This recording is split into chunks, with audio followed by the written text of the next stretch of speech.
There's a kid in a corner. He's not meditating. He's waiting for the server to respond because his stats are loading so far past cap the system's rendering them in red.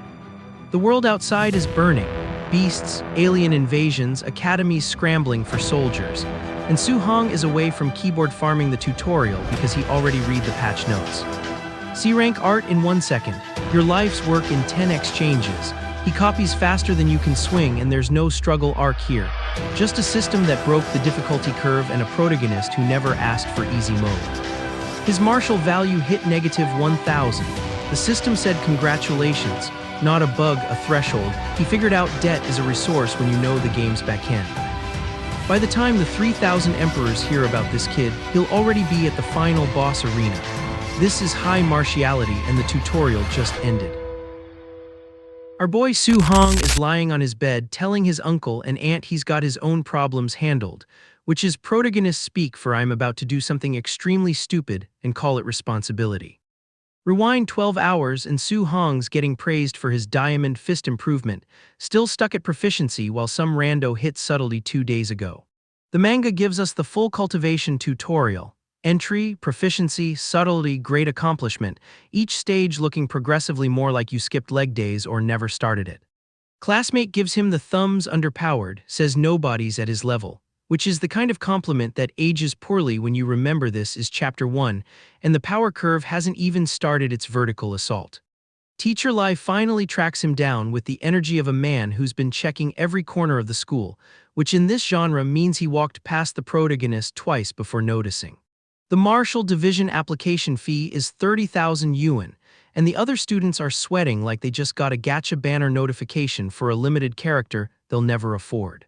30,000 yuan has never been repeated with such traumatic energy, and I've seen crypto discords during a crash. And here comes the mandatory tragic backstory drop. Parents died in a beast disaster when he was 3 because apparently the cultivation genre has a quota and someone's gotta fill it. Family photo hits different when you know half these people are already dead, and the other half are about to get the supporting character in a power fantasy treatment.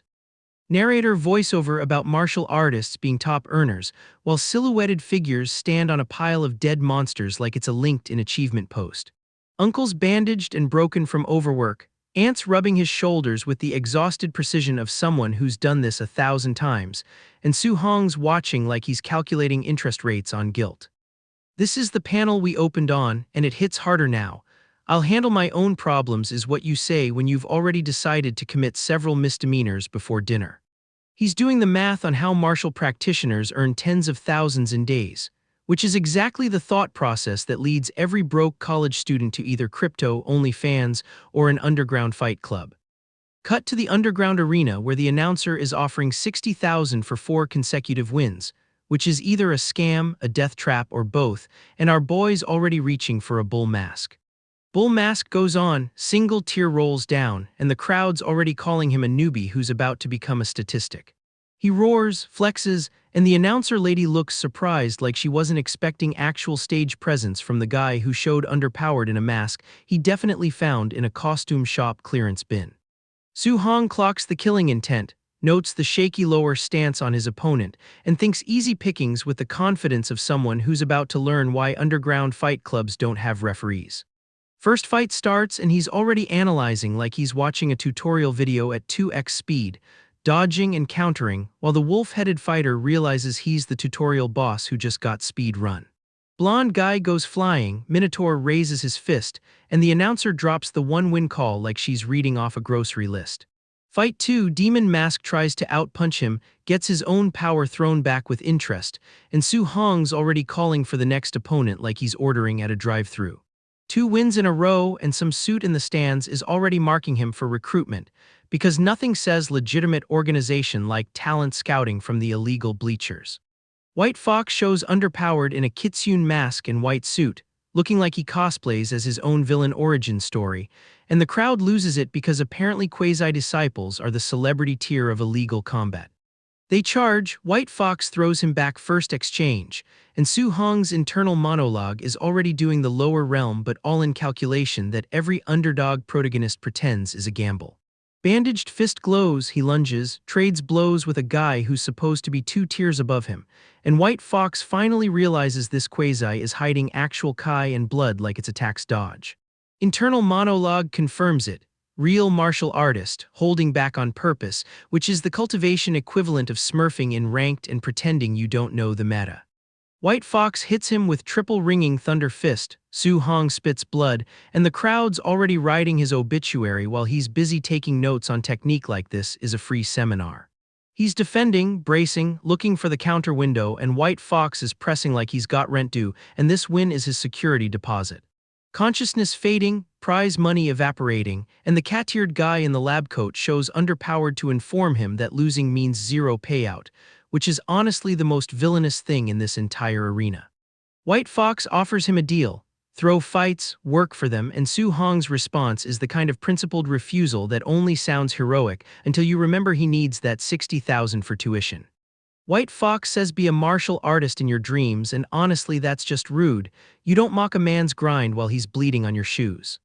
Sword comes down, golden eye activates, and whatever this is, it ain't Diamond Fist anymore. He's thinking about his family, their sacrifices, that cracked photo frame, and the system asks what price he'll pay like it's reading his browser history and judging his priorities. Everything, he says everything, and the system, apparently satisfied with this level of financial irresponsibility, activates. Golden angelic figure appears, offers him a chance, and Su Hong's standing there like he just got a pop-underpowered ad for godhood and accidentally clicked yes. He touches the golden screen, asks if it's a touchscreen, and I need you to understand that this man is currently in a near-death experience, and his first thought is user interface design feedback.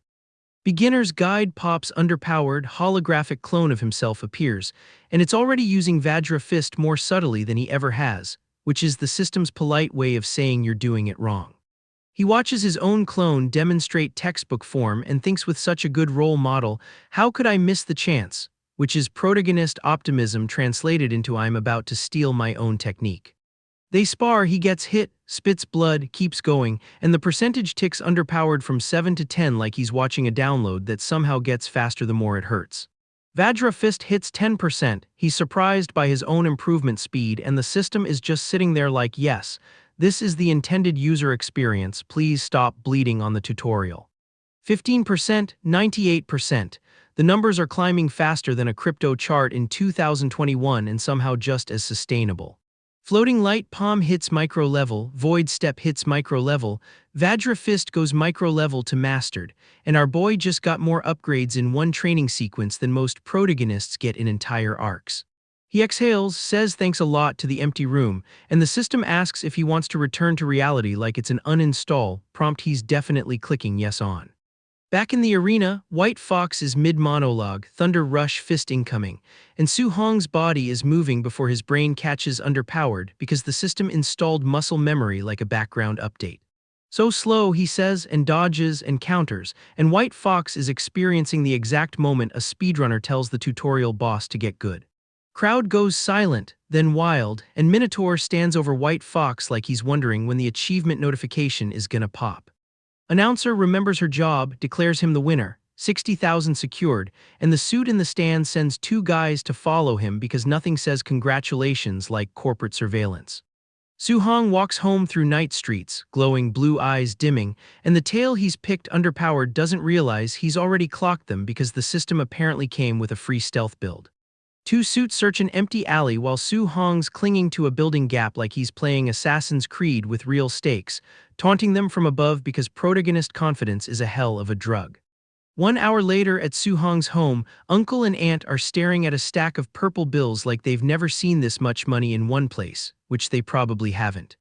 Don't you trust me yet? He asks, and they beam with the specific pride of guardians who have no idea what he actually did but are relieved the rent is covered. Registration fee solved, rent solved, Aunt's medical expenses handled, and he's sitting on a rooftop laughing like a man who just discovered cheat codes work in real life. He pulls underpowered his stats, notes that only martial skill levels changed, everything else stayed the same, and starts clicking through the interface like he's reading patch notes for his own existence. Vitality 90, quasi-martial artist level, golden energy surging, and he's flexing like he's about to test whether the combat power tester can handle what the system just installed. Wounds healed, strength endless, he leaps off a rooftop heading for the school drill ground because nothing says responsible power use like property damage at 2 in the morning. Tier 1 combat power tester awaits, he whines underpowered at 70% strength like he's being cautious, which is hilarious because the next panel is about to redefine what cautious means. Eyes glow, fist comes down, energy explodes, and the tester dies before it can even display a number. Old man in pajamas storms out yelling about which bastard smashed his tester, and two names come underpowered. Chen Shan and Lai Tu, neither of which is Su Hong, which means our boy just got away with the perfect crime. He screams about educating them properly when school starts, smoke pouring from his mustache, and somewhere in the night Su Hong is walking home with 60,000 yuan and a system that just proved it works. A Tier 3 martial artist walks into a high school dojo, and the students lose their minds like he's the final boss of the tutorial zone. This is Chen Tian, old war buddy of somebody important, here to teach a C-rank martial art called Thunder Rush Fist. The students have never seen a Tier 3 before. Their standards are in the basement. Su Hong watches from the crowd and immediately clocks the technique. 1 punch, 3 impacts. He's already doing the math on how fast he can break this thing. Our guy clenches his fist and thinks, I must seize this opportunity, which is protagonist for I'm about to speed run this entire curriculum before lunch. Chen Tian announces 10 demonstrations from start to finish. The students get one look at the footwork and already know they are in trouble. This isn't a class, it's a filter. Basic level 1 thunder sound. Proficient 3 sounds. Micro level 5 sounds. The instructor hits micro level and the students are already gassed just watching. Then he drops the bomb. Perfect realm 9 sounds. That's his current ceiling. The man has been grinding this technique for years and he's daring these kids to catch underpowered in an afternoon. Second demonstration starts. Students try to follow along. By the end they're collapsed on the floor like they just ran a marathon in a sauna. C-rank martial arts do not care about your feelings. One kid asks if anybody found the trick. The answer is no. The trick is apparently having talent, which is not a trick, that is just being good at the game. The instructor asks where Su Hong is. Su Hong is not there. Su Hong has already left the building. Su Hong does not need 10 demonstrations. Su Hong needs 10 minutes and a corner. Meanwhile, Chen Shan, the school's golden boy, strikes a pose and announces he hit basic level. The crowd cheers. The bar is so low it's underground. Some visiting bigwig calls this passing level at best. The students are offended. The bigwig is correct. Everybody's main character syndrome just got diagnosed by a professional. Old Lai gets roasted for his batch of students. He defends them. He shouldn't. The other guy says one reaching basic is good enough. The standards are falling faster than the students. They walk off muttering about how cruel the martial Dao is, how talent is everything. They have no idea that somewhere on campus the integer is about to overflow. Cut to 7 sound thunder rush fist crackling across the drill ground. Somebody's hitting micro level. Somebody in a student uniform. The observers are doing mental geometry trying to figure out which prodigy slipped in from another city. Chen Tian hears the news and nearly chokes. Half a days, a student reach mastered. That's not learning, that's a patch exploit. Then somebody says 9 sounds. 9 sounds. Old Chen grabs the fence like it's the only thing keeping him in this timeline. He understands everything now, which is more than we can say. Chen Tian throws his own thunder rush fist to verify. 8 sounds. He broke through on the spot just witnessing this. Su Hong's existence is now a buff for nearby cultivators. He credits the inspiration. He should credit the trauma. Nothing motivates a Tier 3 like realizing a teenager just lapped your entire career during a bathroom break. They rush to find the student. The student is gone, dashed outline on the ground like a video game character who logged out before the cutscene finished. Su Hong speedrun the encounter and dipped. Our guy strolls down the street with his messenger bag, green eyes calm, probably thinking about dinner. He just broke a Tier 3 instructor's mental model of reality, and he's not even sweating. System check, Thunder Rush Fist, Perfect Realm, Vajra Fist, mastered at 5%, Floating Light Palm, Micro Level, Martial Value 0. He spent it all, he has no regrets. He has no money either, but that's tomorrow's problem. He stands before the martial arts hall at sunset, a lone figure with a full skill tree and an empty wallet. The grind never stops. The grind cannot stop. The grind is the point. Next morning, new problem. Some purple-haired disciple named Lai Yan is terrorizing the spear class, kicking students around like they're training dummies with dialogue options. Lai Yan's whole deal is calling his own teacher mediocre and then beating underpowered anyone who agrees. It's a very specific psychological operation and it's working. The class morale is in the negatives. Su Hong's friend explains the situation. New instructor looks down on commoners, teaches like he's reading a terms of service agreement. His disciple inherited the attitude and the combat stats. Lai Yan throws a punch at some poor student and Su Hong catches his sleeve. Just the sleeve. The disrespect is calculated, the disrespect is personal, the disrespect is about to escalate. Lai Yan demands to know who this is. Su Hong says let's stop here. Lai Yan says get in the arena. Su Hong says fine, I'll oblige. Our guy does not seek conflict but he will absolutely install it when prompted. The instructor, some suit guy, watches from the balcony. He's curious. He should be worried. The student he's about to test has already broken one instructor this week. Lai Yan smirks, says you're lucky. Su Hong thinks this person is a bit too arrogant. The understatement of the episode. Our guy's internal monologue has the emotional range of a loading screen and twice the processing power. The instructor announces the final Raging Sea Spear technique lesson. Old rules, demonstrate once, learn or don't. Su Hong's ears perk, underpowered. Once, that's not a lesson, that's a challenge, he accepts. The instructor doesn't believe anyone can learn from one demo. He's about to become the second instructor this episode whose belief system gets formatted by Su Hong's existence. Su Hong grips the spear, blue energy crackles, his eyes glow. The system is already parsing the technique, breaking it into components, optimizing the execution. He's not watching a demo, he's downloading a file. The instructor finishes, the staff lies broken on the floor. The back row couldn't see anything. Su Hong saw everything. Su Hong saw things the instructor didn't know were there. Students complain about the scam. Su Hong thinks about the core technique, spear like a flood dragon treading water. He gets it. He gets it the way you get a joke 3 seconds before everybody else. He grips the staff, energy surges. The system confirms what he already knows. Raging Sea Spear technique, proficient. He learned it from one demonstration. The instructor demonstrated, Su Hong installed. He unleashes the technique. Somebody screams, holy crap, Su Hong learned it. The class is in shambles. Their brains cannot process what their eyes just reported. The students ask if they're too stupid. Yes, the answer is yes. Lai Yan storms out yelling about noise. He's not mad they learned it. He's mad who learned it. Lai Yan watches from the doorway, purple eyes narrowed. He admits Su Hong learned it. He wants to test his depth. He wants to know if this is a genius or a glitch in the matrix. The instructor offers pointers on Su Hong's spear technique. This is like a bronze player coaching a smurf. Su Hong says okay. Su Hong is polite. Su Hong is also about to demonstrate why this is unnecessary. Su Hong's friend warns him about Lai Yan's strength. Su Hong says please enlighten me.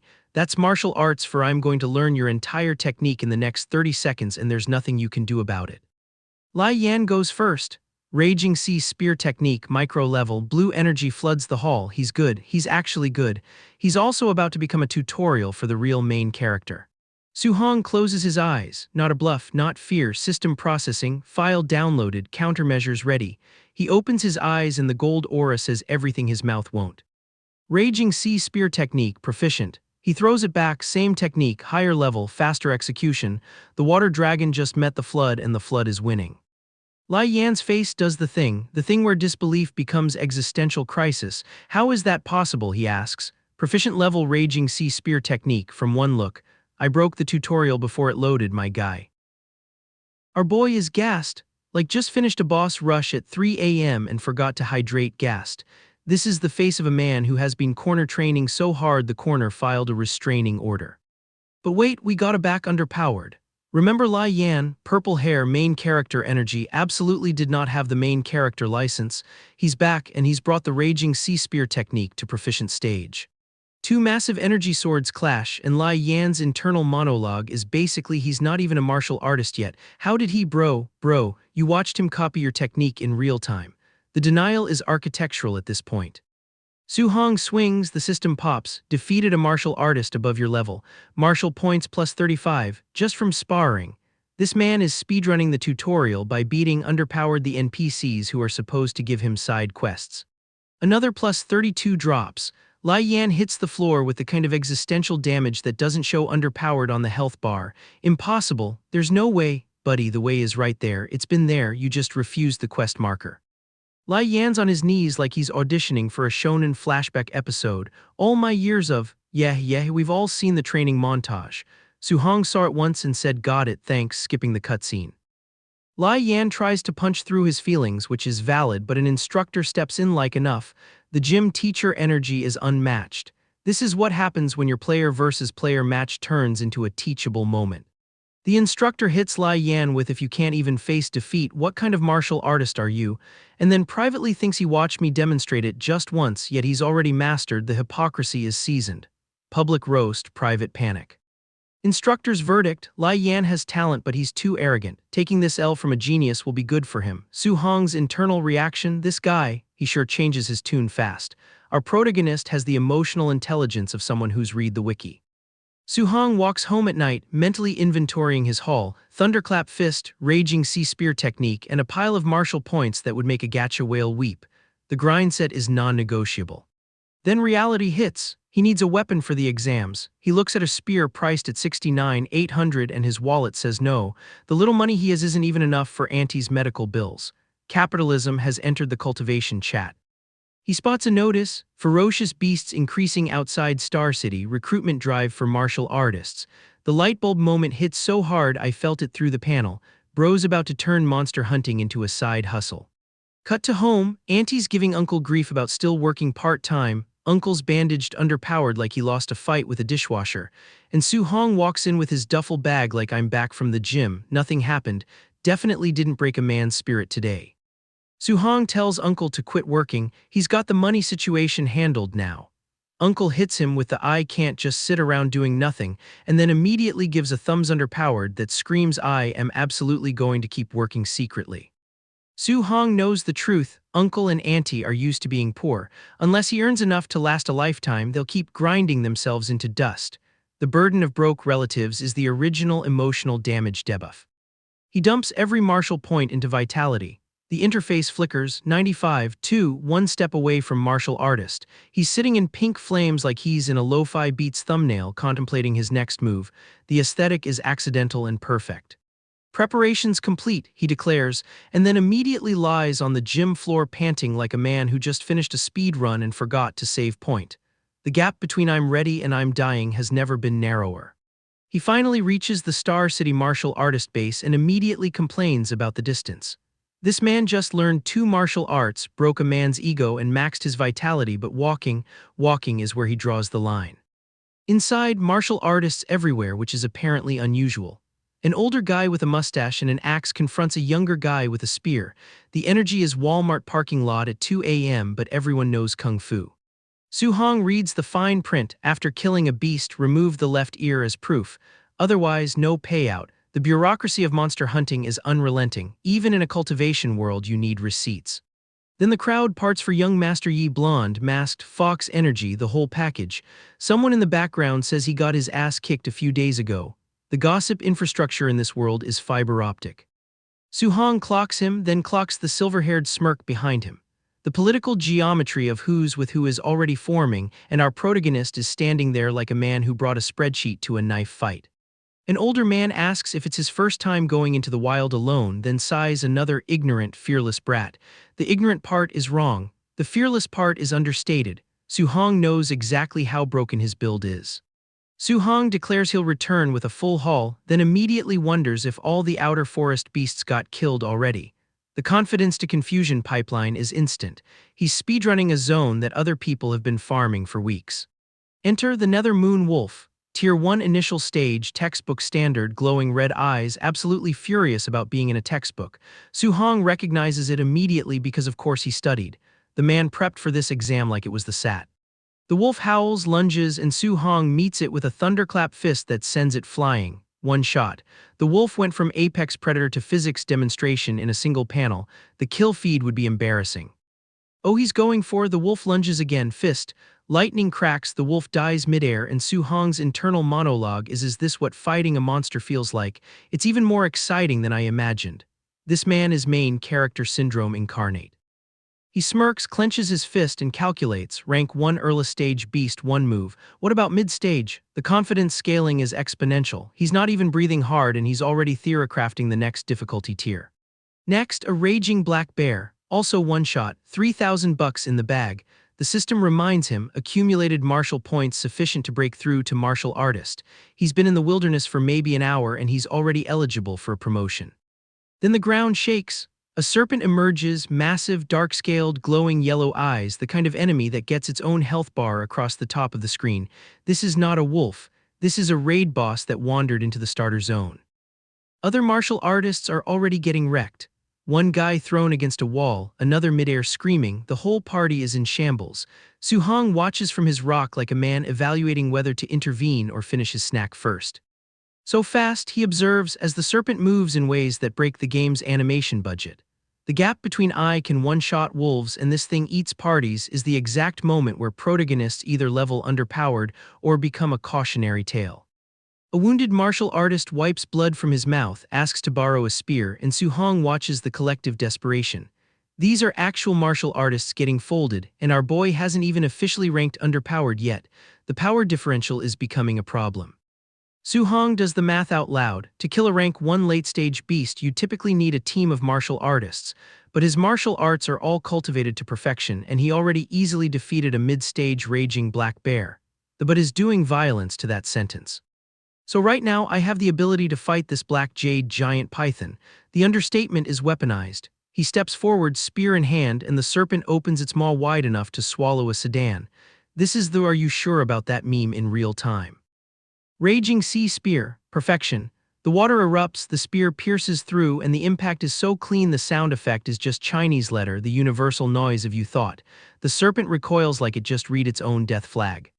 The snake lunges back furious, and Su Hong meets it with a blade strike that splits scales. He's not dodging, he's not kiting, he's trading blows with a creature 10 times his size and winning the exchange. The build is not balanced, the build has never been balanced. Again, he shouts, eyes glowing blue, surrounded by ethereal energy. The serpent unleashes a torrent of blue from its maw and Su Hong meets it head-on. This is not strategy. This is a man who has never been told no by a damage number. Sword clashes with fang, energy explodes, the battlefield becomes a particle effects demo. Other martial artists are scattered like ragdolls in the background, while our protagonist solos the raid boss they couldn't handle as a group. The damage per second meter would be illegal.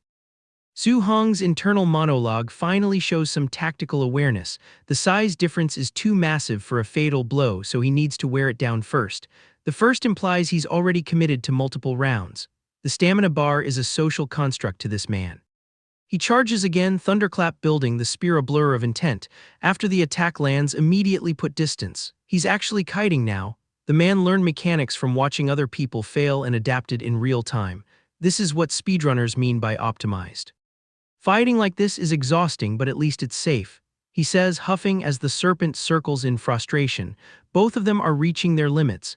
This is the two exhausted animals staring at each other phase of any boss fight. Someone's about to make a critical error. Bring it on, Su Hong shouts, and the serpent obliges with a lunge that kicks underpowered enough debris to qualify as environmental storytelling. He's swinging, connecting, and then surprise. Someone else just entered the encounter. Who is that? A new figure lunges in, red energy blasting from his fist, and Su Hong's expression shifts from "I got this" to "excuse me, this is a solo queue." The nerve of some people. Party crashing a boss fight is a reportable offense. The masked figure with the glowing red blade gets thrown for his trouble. Coughing, distressed, absolutely cooked. Su Hong watches this happen and his face says everything. You interrupted my combo for that. The disrespect is mutual. Then the real party arrives. 5 adventurers led by a man in a tan jacket, and the leader says, "We meet again. How about you give this black jade giant python to me?" The audacity, the entitlement. The "I brought friends so I'm entitled to your loot" energy is prehistoric. Our guys cornered, outnumbered, and apparently fresh out of tutorial zones to hide in. 5 martial artists think they've got him boxed. The metrics say he's outclassed. The metrics, as we will learn, are having a skill issue. One of them actually asks if they are afraid of one man. Brother, you are about to become a case study in why group content doesn't work when the raid boss reads your strategy guide before you do. Su Hong doesn't answer with words. He answers with a wooden staff to the ribcage that sends this purple-shirted gentleman into early retirement. The masked man lunges, baton out, thinking he's got the drop. Our MC's eyes say he's already calculated the trajectory, the wind speed, and how many funeral arrangements this will require. Glowing eyes, shadowed face, determined aura. This is the "I just remembered I have homework due at midnight" expression, except the homework is murder and he's already turned it in. Blondie's on the ground wondering how our boy got so fast. The answer is he didn't get fast, he was always this fast. You just finally entered his aggro radius. Somebody shouts that even rank 3 martial artists can't perfect the thunderclap fist.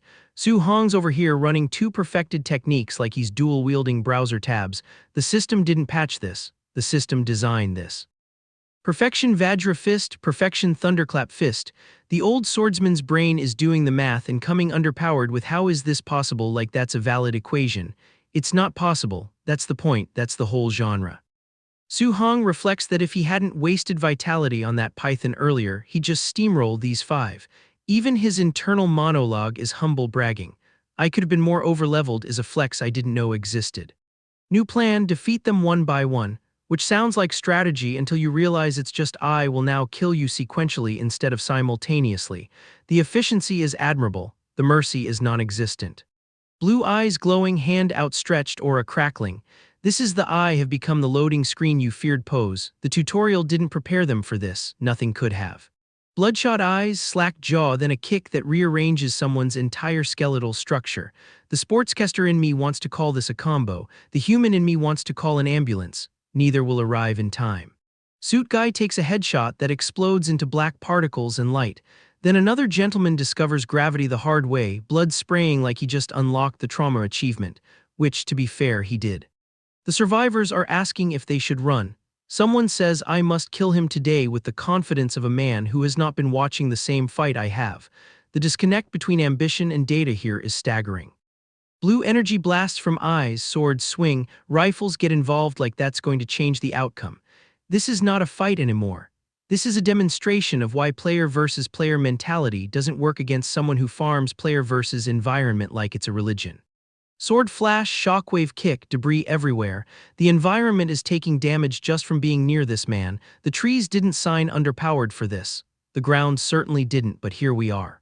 The old swordsman is sweating, shocked, asking how this kid got so strong in just a few days. Sir, it has been established he didn't get strong. You got unlucky enough to spawn in his instance. Blondie's kicking dirt, screaming damn it like that's a spell that will fix his life. Then he unleashes blue energy from his armored arm, thinking the equipment gap will save point him. It will not. The gap is not an equipment. Void Shatter, the name alone sounds like a skill you unlock after the credits roll. Su Hong's wielding it mid-fight like he's testing it on live servers. The beta testers are dying, literally. Weapon pierces, energy blast, sword shatters tree trunk, debris flies like the forest just got patch noted out of existence. The void shattering finger isn't a technique, it's a server crash with a cooldown. 3 beams of blue energy, each labeled void-shattering finger, crisscrossing through the forest like he's trying to unlock the achievement for most overkill in a single panel. The birds are fleeing. The birds are smart.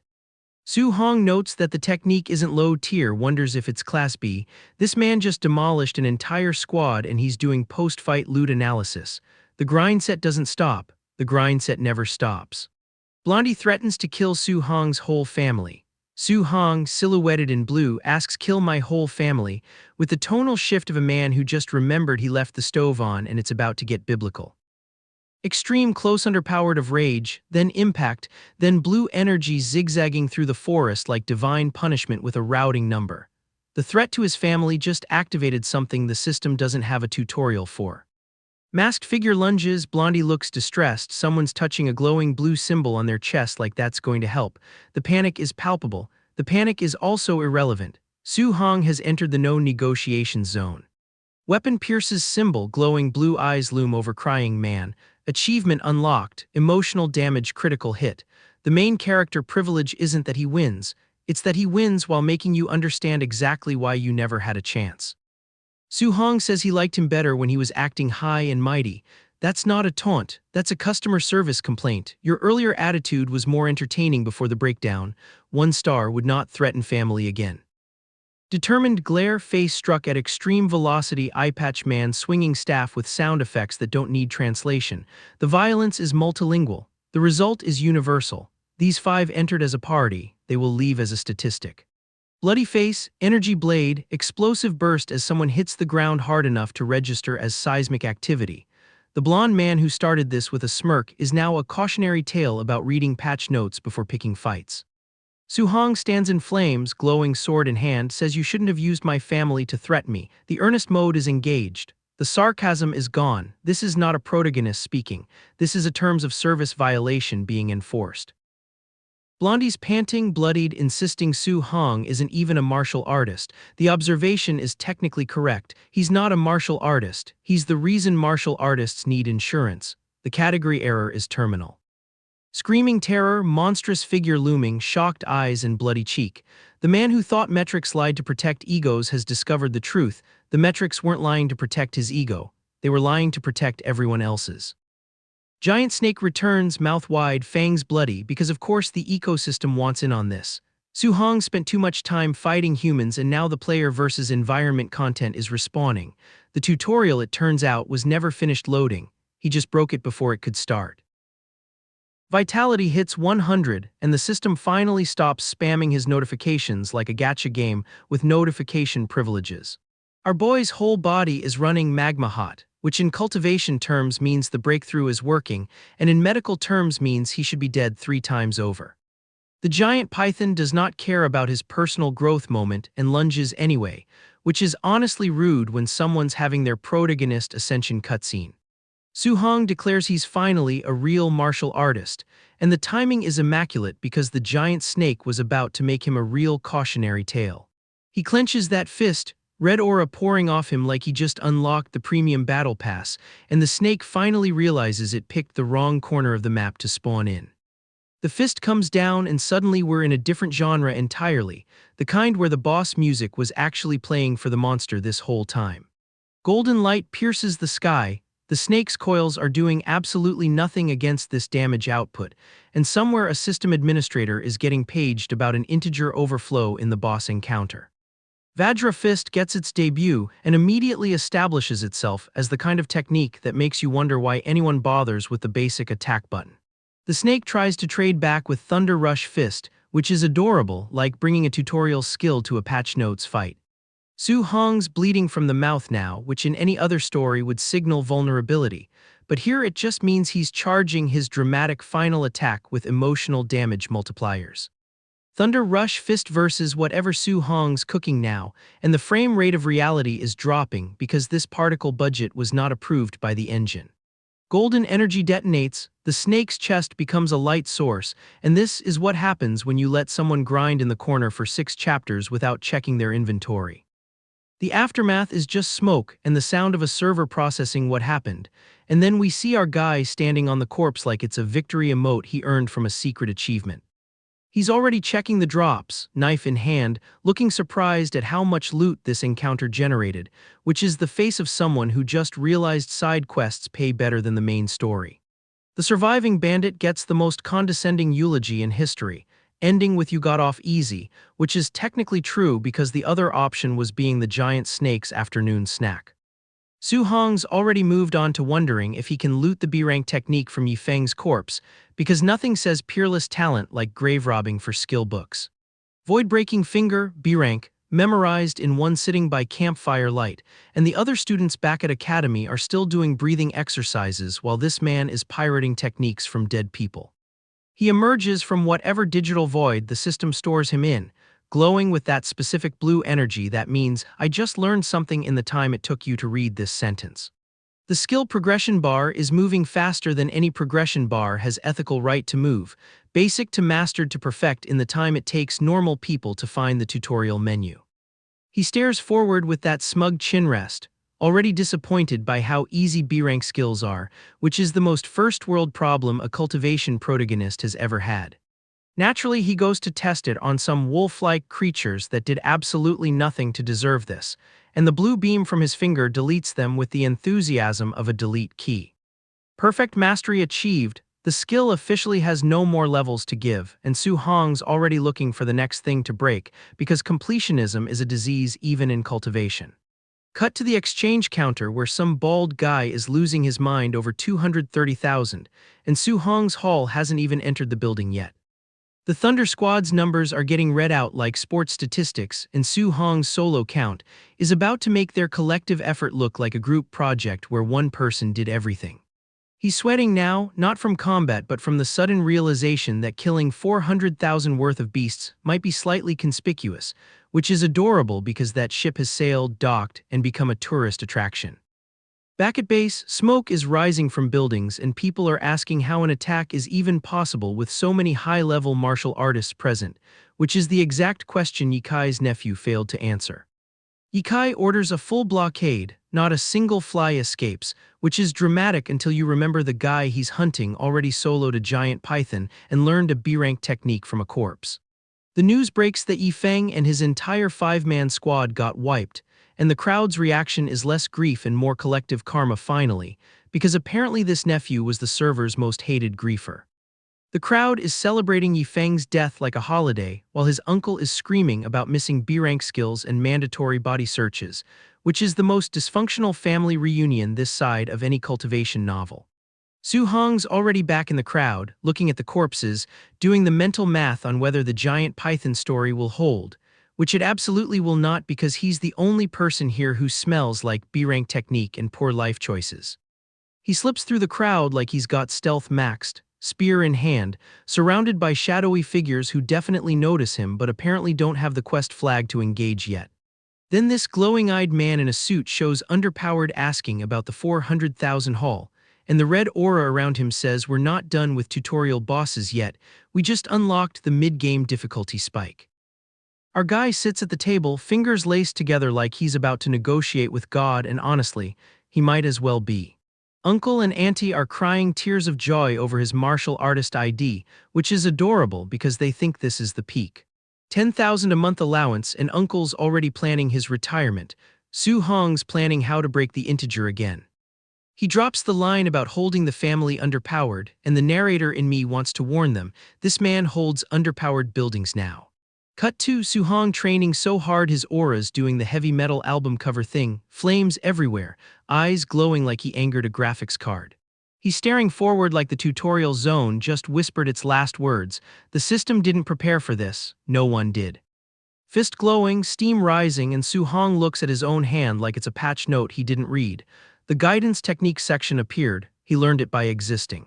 Vitality 123 in climbing, spirit at 26.5, mortal frame at 36%, and the guidance techniques can only be modeled underpowered by him. He says it out loud like a question, but we know. This is the man who broke negative 1,000 martial value and got a congratulations screen. Warning, insufficient martial points. The system finally found a limit and Su Hong's about to treat it like a suggestion. Thunder guidance technique level 1. Then water, earth, wind, he's collecting elements like they're gacha pools and he's got infinite currency.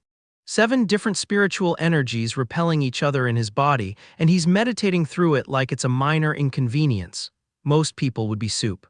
Sweat dripping, flames erupting, eyes glowing with the intensity of a man who's about to discover something the devs didn't code for. Fire in one hand, thunder in the other, and he's asking the universe if they can fuse. The universe hasn't answered yet because it's buffering. He unleashes a blast that would delete a normal person's save point file, then immediately questions whether thunder and fire can actually combine. Scientist brain, murderer hands. Hands clenched, energy crackling, reaching towards something that shouldn't exist, and then dissipation. The first failure, there will be more.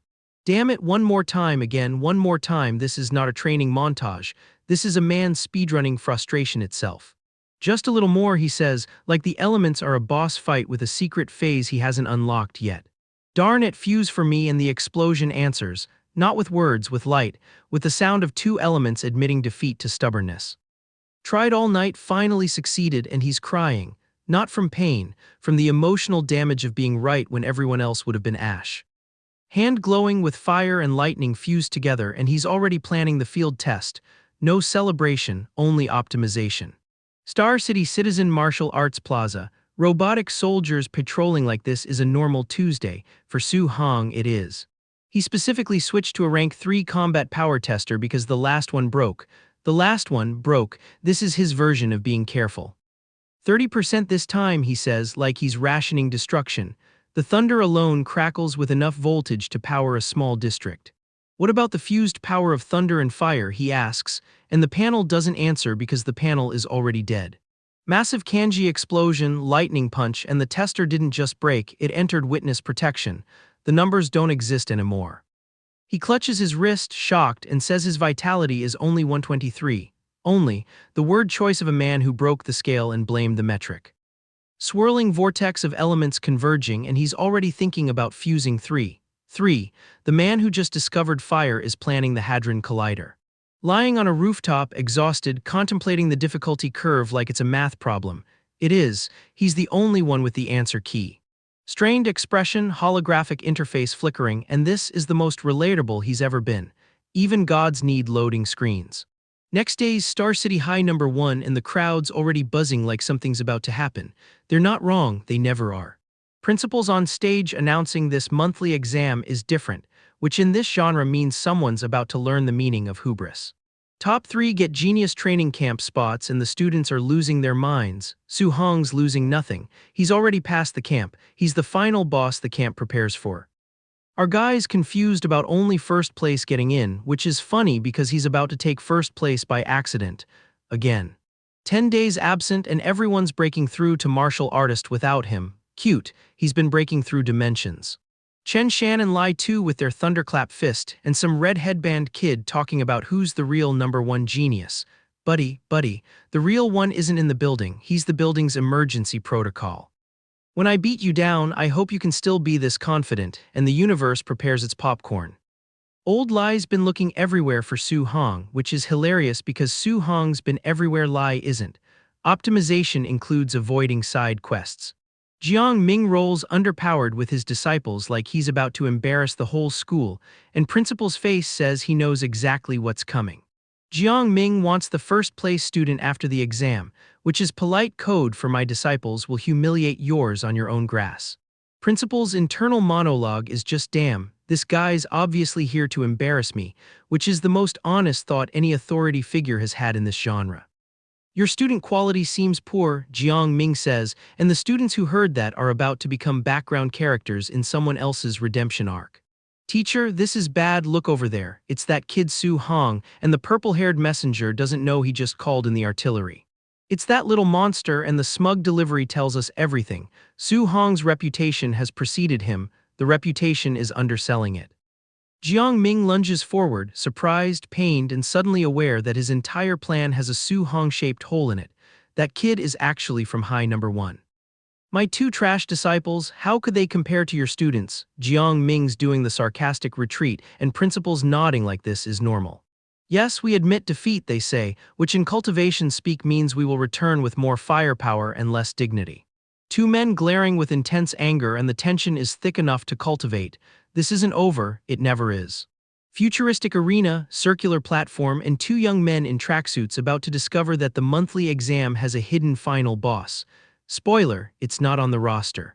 Are you going down yourself or should I beat you down? And the red headband kid's shouting like he's got main character privileges. He does not.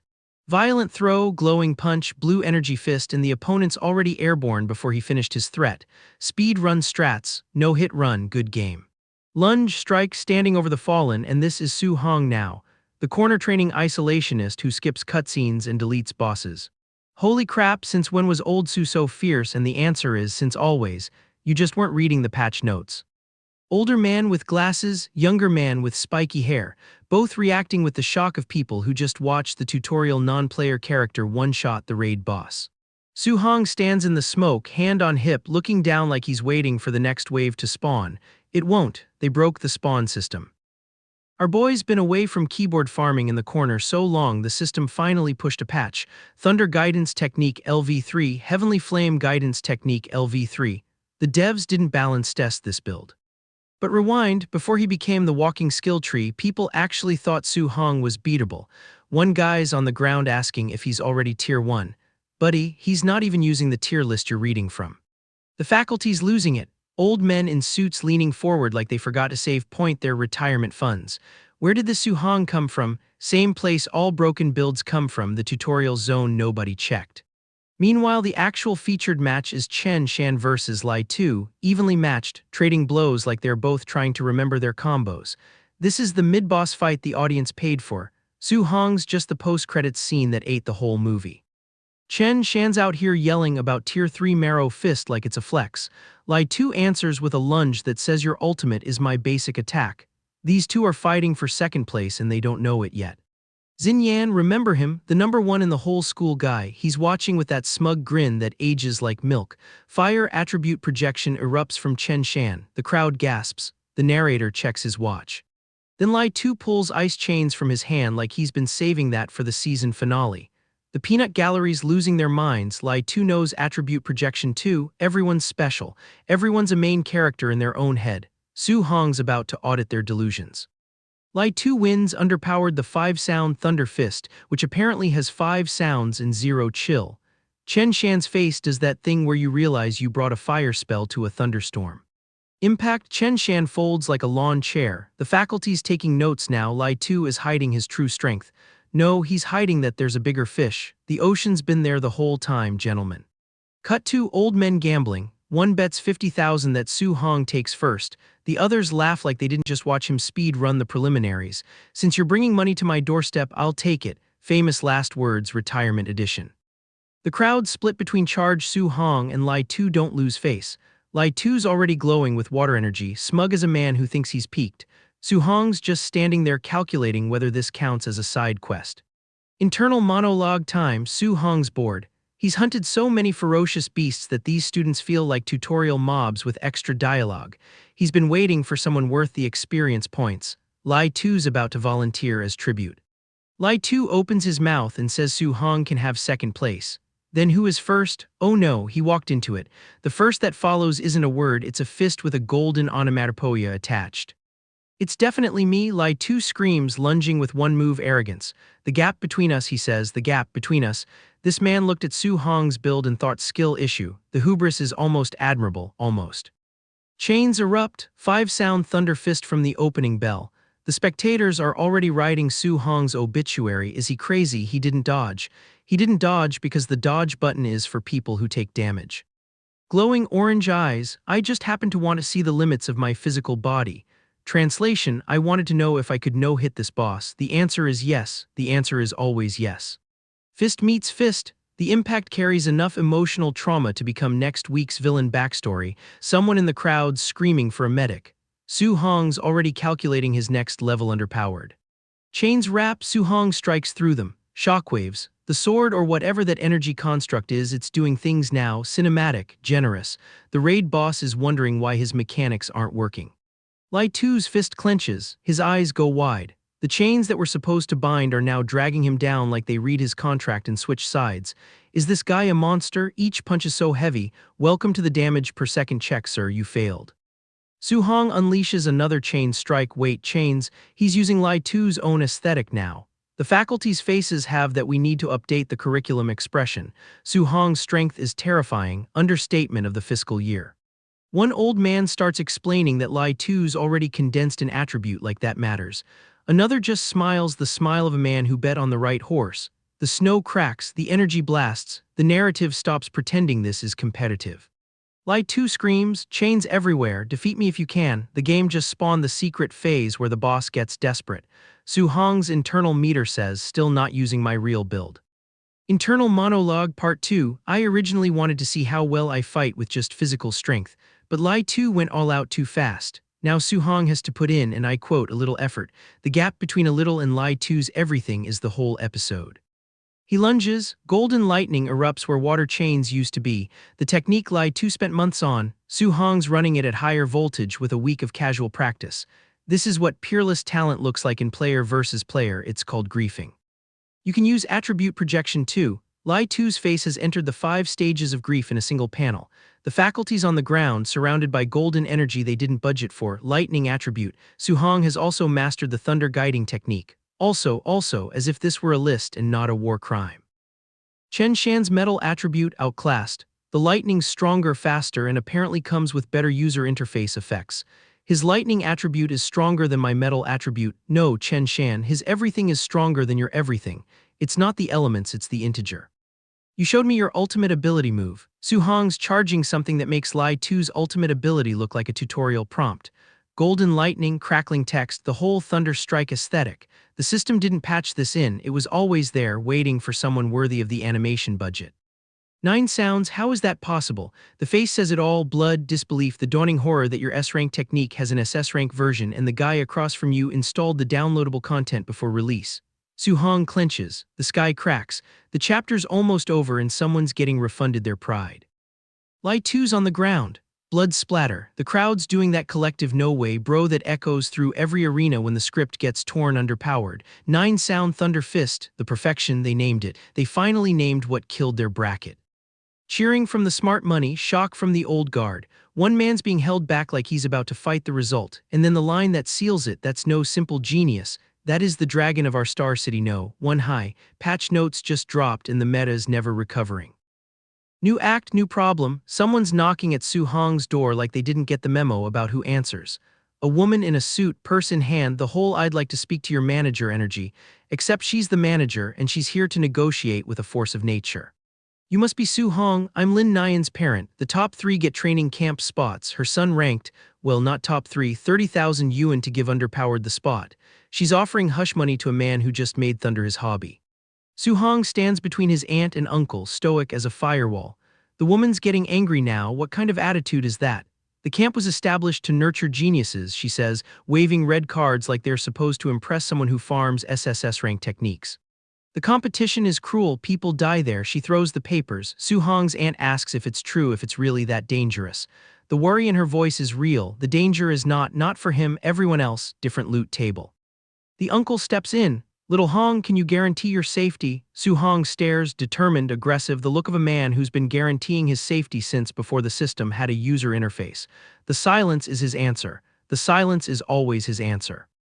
The woman's losing it. You actually believe a child's guarantee. The uncle does. The uncle who raised him, who knows what little Hong became while nobody was watching. Of course I believe him. If you've ever had someone trust you before you've proven anything, drop uncle in the comments, I'll wait. Besides, if I don't trust my own family, am I supposed to trust you? The door closes. The shoes fly. The woman in purple walks away clutching her purse like it owes her money. She came to buy a spot and learned the spot's not for sale, the whole system's closed beta. Su-hong apologizes for hiding the danger. The uncle's fine with it, I'm a rough man, you're more educated than I am, and you know that training camp, he trails off. The unspoken part, you know what you are, we don't, but we trust it. Thumbs underpowered, smile, MHM, the whole exchange is 5 words and more emotional damage than the entire fight sequence. Su-hong's got people who believe in him without understanding him, that's the real buff, that's the passive skill that never shows underpowered on the character sheet. Night, rooftop, Su-hong alone again because the corner wasn't isolated enough. Even though uncle and aunt support me, they must still be secretly worried. The burden of being the only one who knows the numbers are fake, he's not risking death, he's risking their peace of mind. System check, 285 martial value from a dozen matches. The man who no-hit a finalist is complaining about insufficient drops. Void-shattering finger, perfection. Raging C-spear technique, P, the list goes on. The system's user interface is starting to look like a Steam library with too many 100% achievements. Mortal frame plus 0, 1 mortal body plus 0, 1. The numbers tick underpowered like he's idling in a clicker game. But 64, 6% completion means he's still farming. Still 35, 4% away from whatever comes after mortal. The game's holding back the next tier like it's saving it for a season pass. I only cultivated the guidance techniques for a few days. I didn't do anything else. The suspicion dawns, could normal cultivation be enough? No extra conditions. The system's either bugged or Su-hong's the bug. Either way, the devs aren't patching it.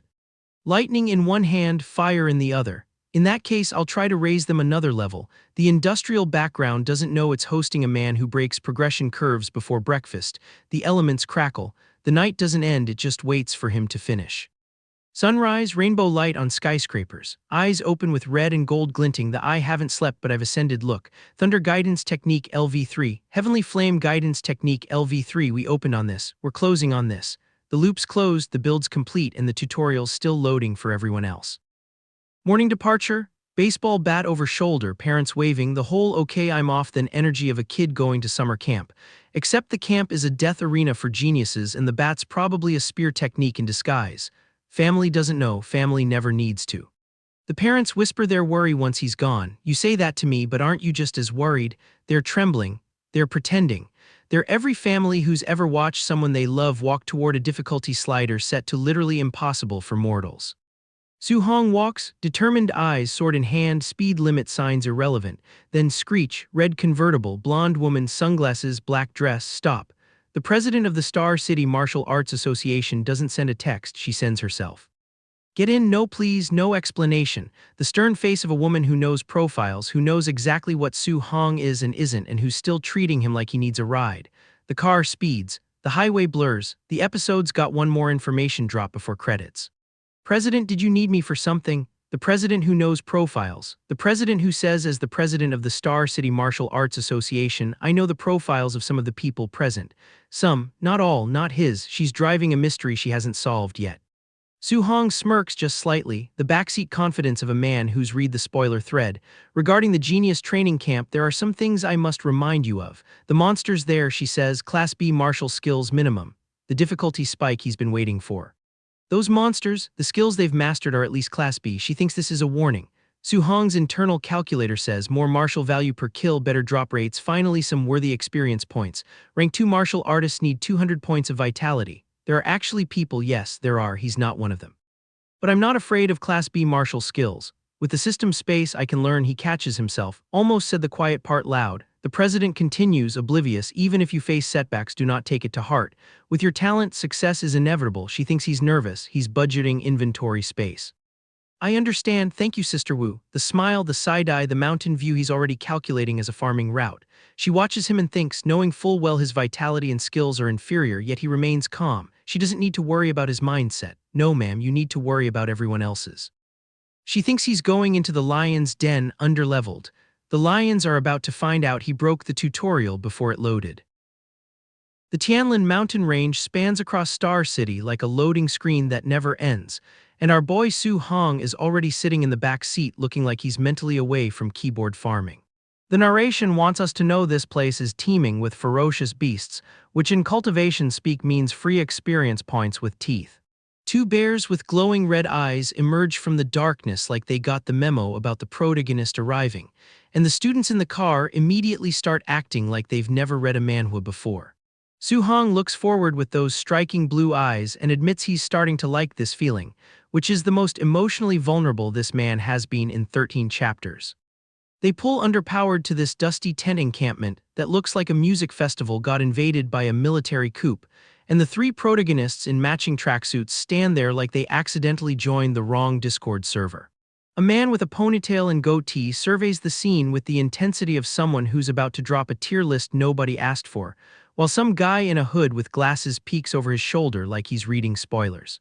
The students line, underpowered, looking like they're waiting for a sneaker drop, and Su Hong stands there with a white cloth tied around his head like he's cosplaying as his own difficulty setting. Our guy grabs a wooden staff and says let's go with the enthusiasm of someone who already knows the walkthrough, while three young men in identical outfits stand behind him wondering if they're in the right party.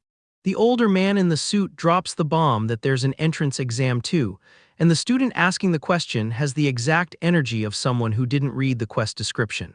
A convoy of luxury sedans rolls underpowered like the gacha whales just arrived, and some student mutters about major families making everyone wait, which is basically the cultivation genre's version of economic anxiety. Goddess Xiao Yan steps out with spiritual telekinetic energy radiating off her like she's got the premium battle pass, and Lin Xing of the Lin family shows underpowered almost at rank 2, which in this economy is basically inherited wealth.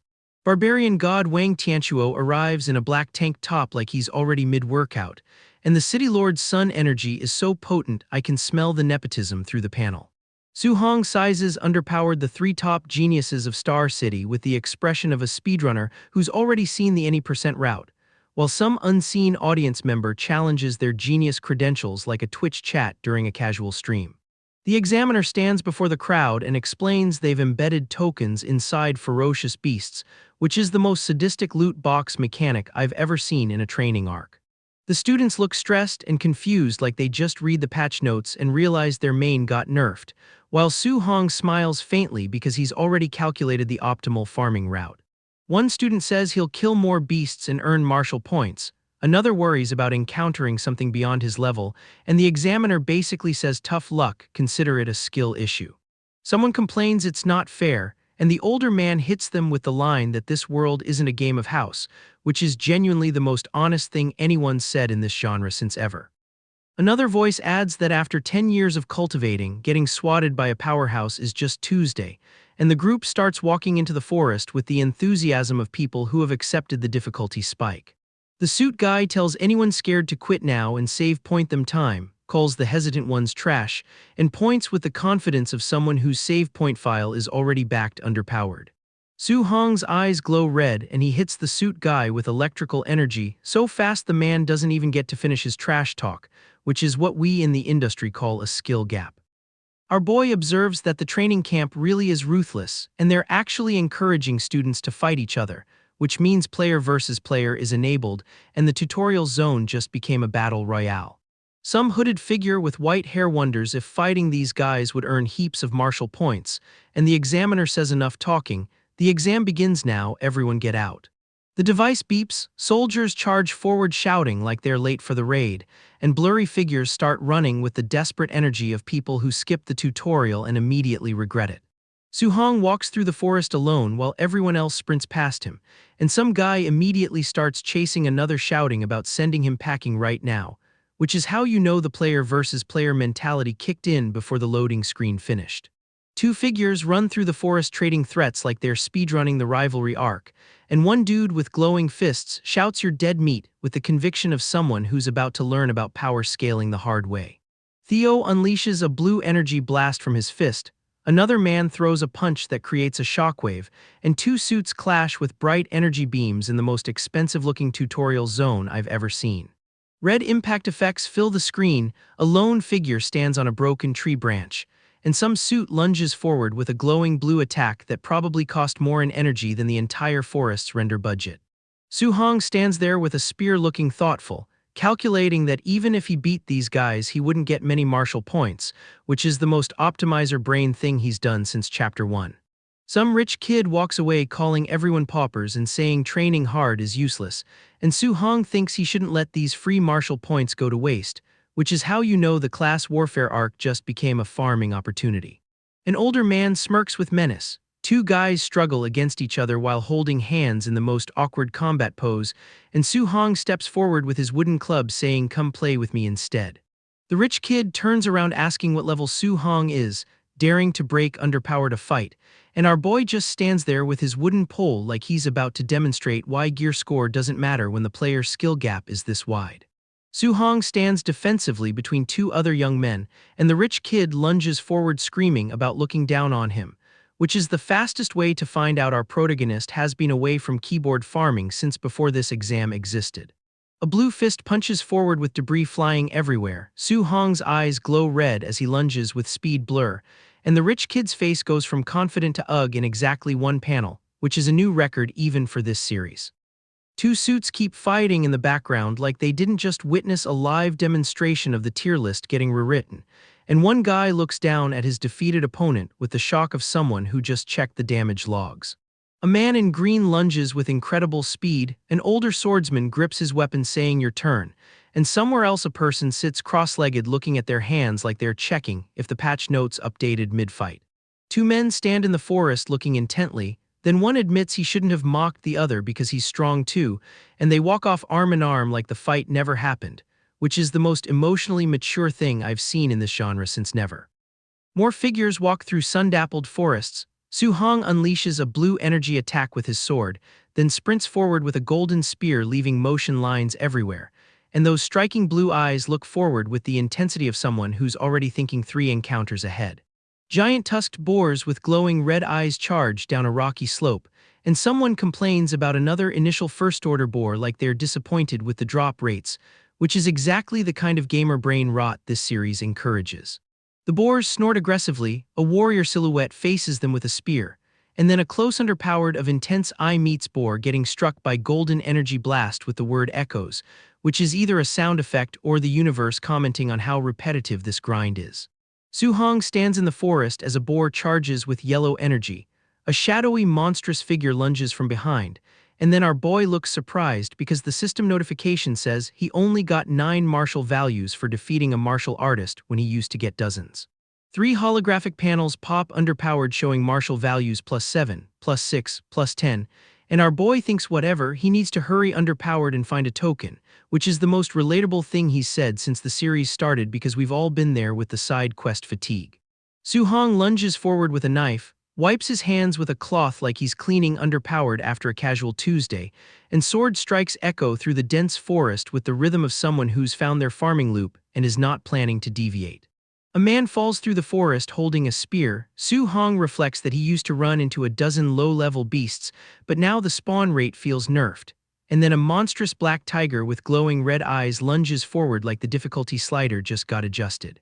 A man with spiky black hair looks out from dense bamboo, and Su Hong's eyes glow blue as he says finally found one, a high-tier first-order night shadow black tiger, with the satisfaction of someone who just got the rare drop after 3 hours of grinding.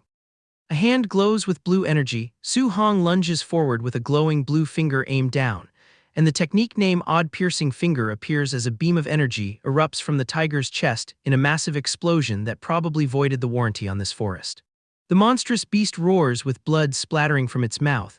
A tiger-like creature lunges forward with motion blur, and a wolf-like beast slams down creating a shockwave like the game engine is struggling to render all this aggression at once. Su Hong lunges with his staff channeling blue energy. A golden blade wreathed in blue energy swings down with immense force.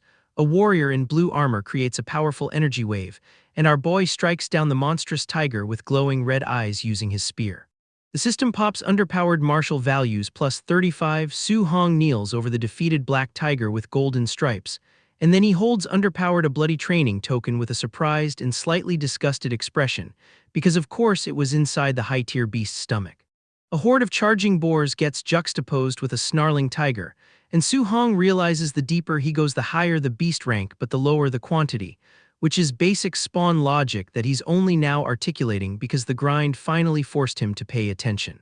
Our boy decides rather than pursuing quality he should just go for quantity, which is the most broke-to-optimized mindset shift I've ever seen, and then some man clutches his chest where a dark swirling mass is emerging like the system just tried to install an update mid-combat.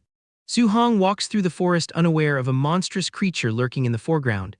A deer's bloody head floats in red liquid surrounded by bone structures, and someone's arm glows with golden energy covered in blood like they're charging underpowered for something that violates several terms of service. Sunlight filters through tall trees with a faint rainbow. A horde of wild boars charges with lowered snouts, and then a monstrous wolf-like creature lunges forward as a bright red energy blade slices through the air like the difficulty curve just remembered it has a job to do. Su Hong clenches his fist as a red energy slash cuts through the background.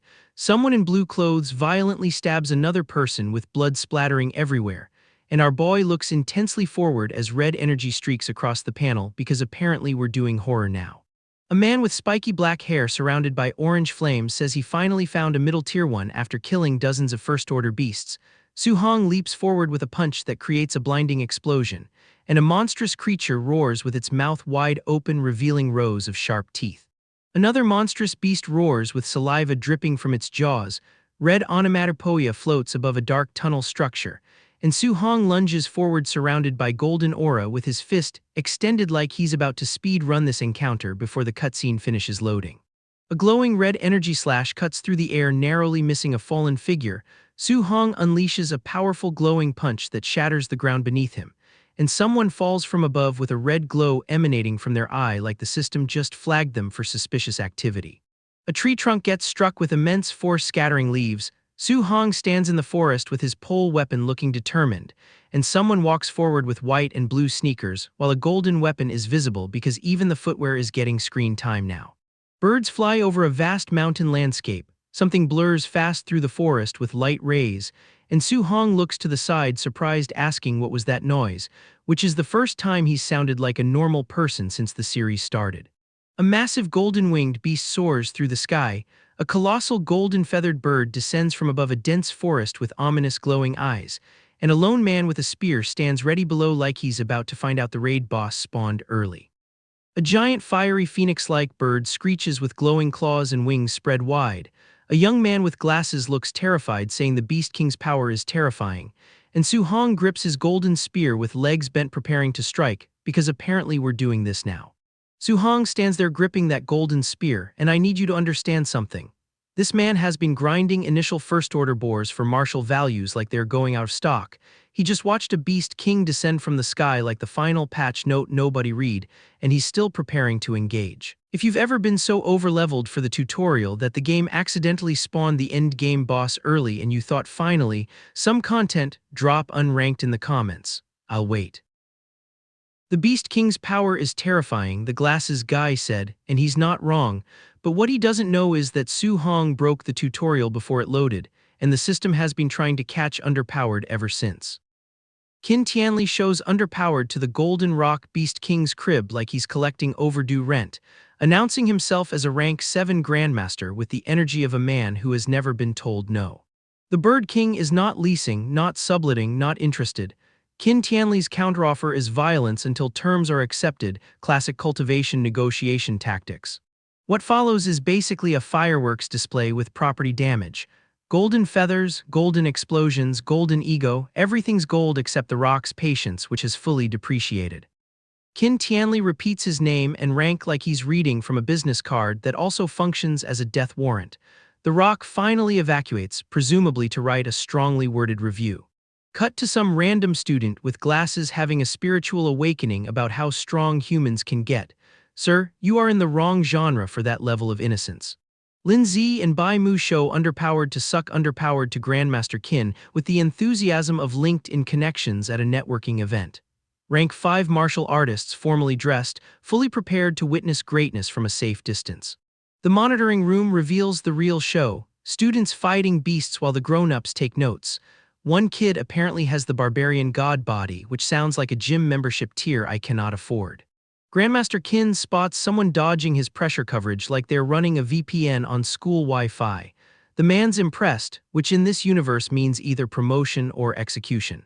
Then the monitors land on our boy, deflecting energy attacks with a sword, concentration maxed out, looking like he's grinding dailies while everyone else is still in the character creator. Some poor staff member zooms in on Su Hong's file and his eye basically hemorrhages from the stats. All attribute affinity 100%, special physique, cultivation tier 1 early stage with blood Kai at 123.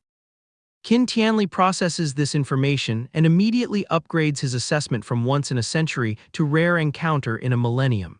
The man is sweating over a spreadsheet like it's a prophecy. He straight underpowered says he struck gold, which is probably the most honest thing a cultivation elder has ever admitted about a student. Usually it's all destined disciple this and heavens will that. Then he notices the tier 1 early stage label and gets angry at the numbers like they're personally disrespecting him. Sir, the stats are not the problem. Your expectations are just calibrated for normal humans. Qin Tianli's now pacing around demanding to know where his precious treasure is, using the word treasure so openly that the other staff are definitely updating their resumes. Su Hong finally strolls in, blood-stained, sword on his back, admitting he almost forgot about the training camp because he was too busy farming martial value. That is the most protagonist sentence ever constructed. Qin Tianli grabs him like he's claiming a lost package, while some background observers immediately start plotting how to deal with this kid in camp. The jealousy queue forms to the left, please have your resentment tickets ready. Welcome to the training camp, where the facilities have A-rank labels and the contribution points economy runs on suffering. Students are already calculating whether the grind is worth the buffs.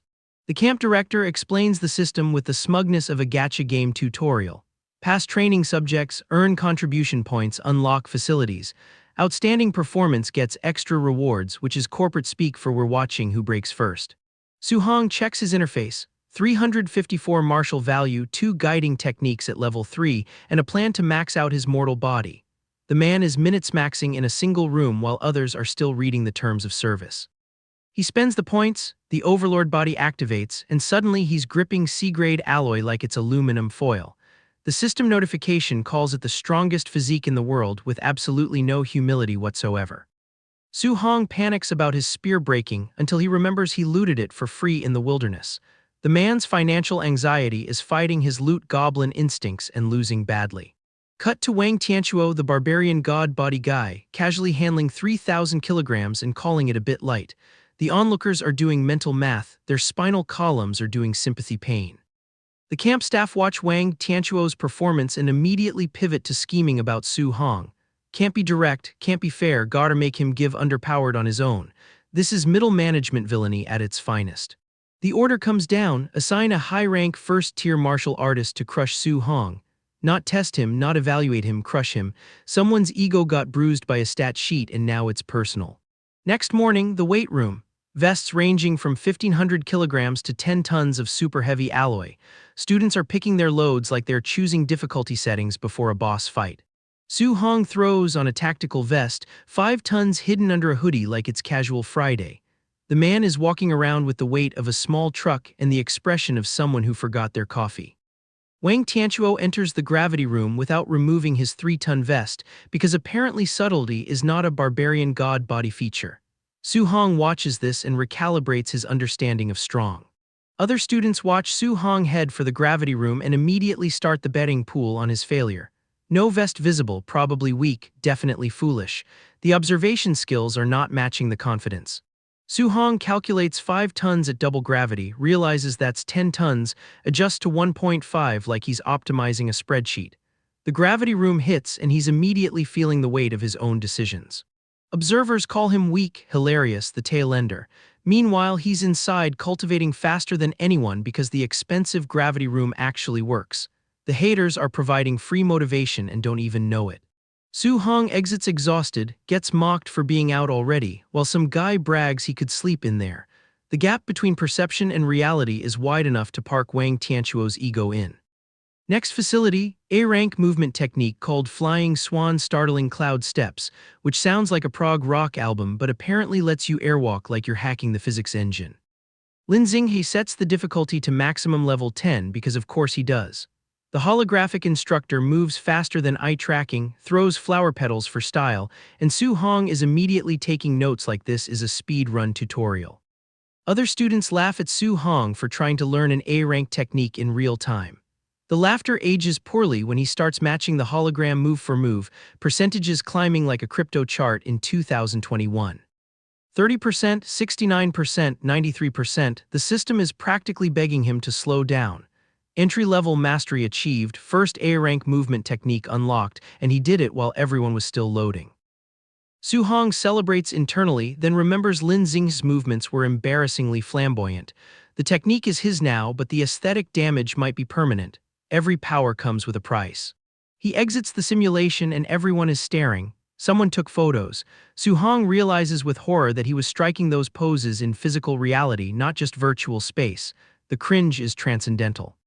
Someone's following him now. 2 someones actually with a club and malicious intent.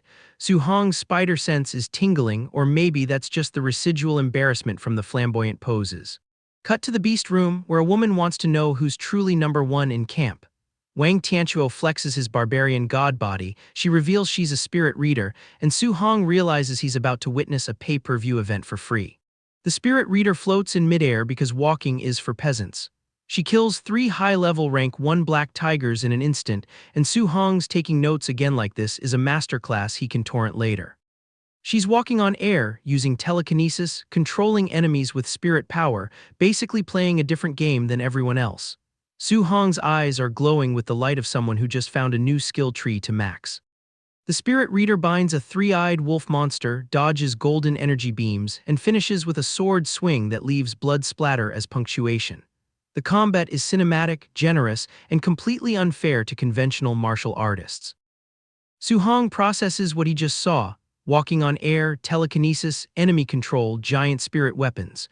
Spirit readers are basically playing with administrator privileges while everyone else is on a free-to-play account. Then she summons a crystal sword the size of a building and pierces a serpent's head with it. The weapon materialized from nothing, weighs several tons presumably, and she's not even flexing. Spirit reader combat is just built different. Another spirit reader, blonde this time, leaps into golden light with fiery orange energy. The training camp has multiple of these administrator panel users, and Su Hong is just now finding out. The meta has shifted completely. The observers are losing their minds. Another A-rank technique. Lin Xinghe has won, Wang Tianchuo has won, now the spirit readers are showing off. This camp is stacked with people who broke their tutorials before they loaded. Su Hong watches Wang Tianchuo punch a high-level rank 1 beast into digital fragments with pure physical strength, no technique required. The man's so strong he doesn't even need to use skills, which is somehow more insulting. The hooded observers confirm it's just pure physical strength, no technique buffs. Su Hong decides he'll find another chance to learn from Wang Tianchuo later, which in his language means I'm adding your entire build to my copy queue. Meanwhile, the guys with the club finally make their move while everyone's distracted by the main event. Classic henchman timing, wait for the spectacle, then stab in the back. Su Hong's about to get a very rude interruption. They peek into the beast room and freeze. Su Hong is facing a colossal scorpion-like monster, solo, no backup, looking like he's about to find out if his new A-rank movement technique works better than his common sense. Our boy Su Hong is out here farming beasts like their daily quests, except his version of grinding makes everyone else look like they're playing a different game entirely. The peanut gallery finally notices something's off when they clock his movement technique, and the collective realization hits like a system notification nobody asked for. They start naming techniques like they're reading patch notes out loud: Lin Xing's flying swan, startling cloud steps, A-rank, impossible to master by watching, and our protagonist just keeps moving. The Revenge Squad's having an emergency meeting about whether revenge is even in their build anymore, which is the most realistic villain moment this genre has ever produced. Su Hong stands on a dead snake counting his martial value like he's checking his bank account after a shopping spree, and the number is not what he wanted to see. The system didn't patch the scaling, and now our grinder-in-chief is discovering that endgame experience points requirements are designed by people who hate fun. More beasts emerge from the darkness with glowing red eyes and absolutely no survival instincts, queuing underpowered for the Su Hong experience like it's a limited-time event. He clenches that fist, and the golden energy comes out, which means someone's about to learn why corner training protagonists are statistically the most dangerous demographic in cultivation fiction.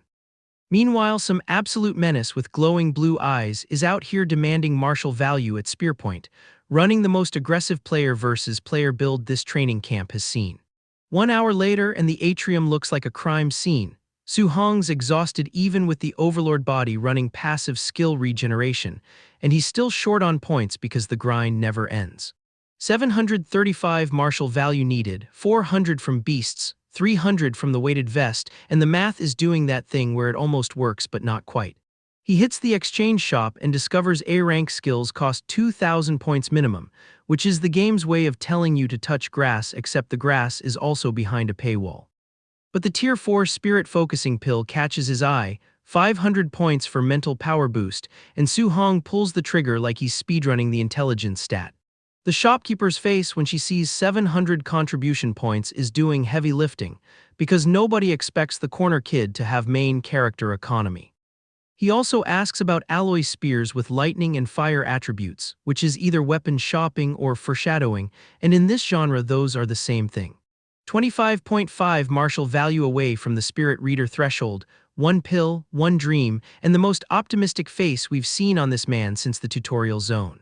The pill hits and his nervous system finally relaxes, green energy swirling through his chest like he just installed a meditation app that actually works. His mind goes crystal clear. The system pops underpowered, showing thunder and heavenly flame guiding techniques both at level 4 and martial value sitting at 490. 99.5% to spirit reader, 0.5% short, and the man is doing the math on one more beast like he's calculating tip at a restaurant. Cut to the instructors laughing about how their assigned students are monsters, and one poor soul admits his kid is only Tier 1 early stage while everyone else flexes 300 plus blood Kai. Grandmaster Qin shows underpowered, calls someone a Tier 1 early stage nobody, then immediately orders them beaten until crippled with the energy of a man who knows exactly which chess pieces move where. Ambush o'clock arrives without warning, purple energy descending like the universe finally decided to spawn a worthy encounter, and Su Hong looks underpowered with the expression of a man whose grind session just got interrupted. Swords come out, purple energy cracks the stone, and our protagonist is suddenly in the middle of what looks like a raid boss intro cutscene, except he's the one without the health bar.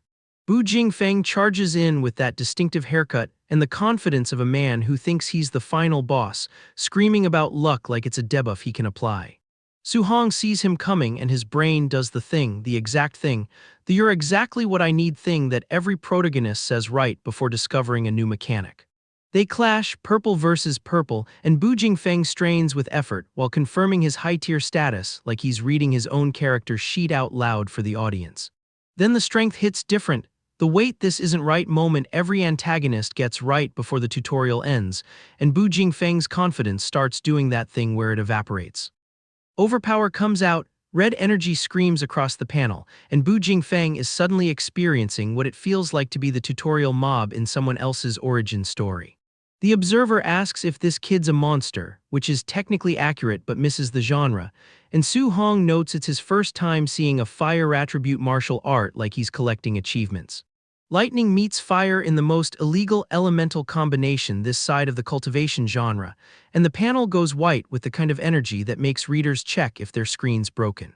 The explosion settles, ice shards everywhere, and someone finally says the words out loud, attribute fusion, like it's a forbidden technique when really it's just what happens when a protagonist reads two skill books. Attributes repelling each other is supposed to be truth, universal truth, the kind of truth that kills people who test it, and Su Hong just looked at that truth and said, "Hold my spirit-focused pill." Blazing slash meets deflect, grind, clang, the sound effects doing overtime while Bu Jingfeng discovers that his fire technique is now just fuel for someone else's lightning. The man goes down, martial Dao value +7 pops on screen, and Su Hong finally has enough to become a spirit reader with the most satisfied expression we've ever seen on this face. System pulls underpowered the full stat sheet, and the numbers are doing things that shouldn't be possible at this level, which is just Tuesday for our protagonist but apparently breaking news for everyone else. Grandmaster Qin strolls underpowered expecting to collect a defeated student and instead finds Bu Jingfeng doing his best impression of a loading screen, and the implication takes a moment to process. Su Hong defeated Bu Jingfeng, the question hangs in the air like a death flag nobody planted, and the ground explodes with red kanji because this story doesn't do subtle reveals. The taunt comes in hot, bring someone stronger next time, this one wasn't enough, and the sheer disrespect of winning then complaining about difficulty is peak protagonist behavior. Then the report drops, Thunderfire dual attribute fusion, and Qin Tianli's face shifts from smug to calculating to something that looks almost like responsibility. He explains that attribute fusion is supposed to be exhausting, limiting, a trap that keeps you at tier 1 forever, and Su Hong did it in under a month because comprehension goes brrr. 7 attributes, the man says 7, and if he fuses them all, the emperors of the 10,000 worlds might actually have to update their threat assessment. Qin Tianli blushes, actually blushes with hearts floating around him, then declares he'll become a sinner to the human race if he lets this monster die young. 120 vitality crushed nearly 500, fourfold difference ignored, strength boost exceeding known constitutions, and the math is officially broken beyond repair. Organize a match tomorrow, test his combat power and vitality, and the grim stare says everything about how this training camp just became a proof of concept for something the world's not ready for. 7 attributes, 1 protagonist, 0 regard for the laws of elemental physics. I broke the tutorial before it loaded, and the devs are still writing the patch notes. 2 grown men just got folded like a fitted sheet by a teenager who still shops in the hoodie section, and honestly, they look like they need therapy and a new career path. But rewind with me, because this whole disaster started with Su Hong sitting in a hole like he's the final boss of an abandoned downloadable content zone, just vibing in blue light while the world screams above him. The man's grinding spirit +1 notifications like he's away from keyboard farming in an idle game, and then he hits us with the smuggest closed-eye smile in cultivation history. Bro thinks he's main character. He is, it hurts. He describes awakening his spirit reader powers like growing a third arm, which is either profound mystical insight or the weirdest brag I've ever heard from someone who definitely doesn't have 3 arms. Spirit hits a clean 100.2%, which mathematically should not be possible, but Su Hong's entire existence is basically a rounding error the universe decided to reward. Meanwhile, some poor spear wielder is out here doing actual combat while our boy floats in debris like he's waiting for his Uber to arrive. The contrast is almost mean-spirited. Su Hong's shopping list now includes an A-rank spirit martial art and Wang Tianchuo's whole offensive kit, which is basically window shopping at a store where he plans to steal everything and call it learning. Cut to the actual students, bandaged and broken, complaining that this training camp has no chill whatsoever. One of them got ambushed before he could put on underwear, which is a war crime in 12 countries. Grandmaster Qin rolls underpowered, smiling like a man who absolutely orchestrated that midnight ambush, then has the audacity to call everyone geniuses for surviving his sleep deprivation torture program. The underwear victim tries to explain his trauma and gets hit with the most devastating counterargument in martial arts history. Would an assassin wait for your boxers? They christen him Underwear Bro on the spot. No appeal process.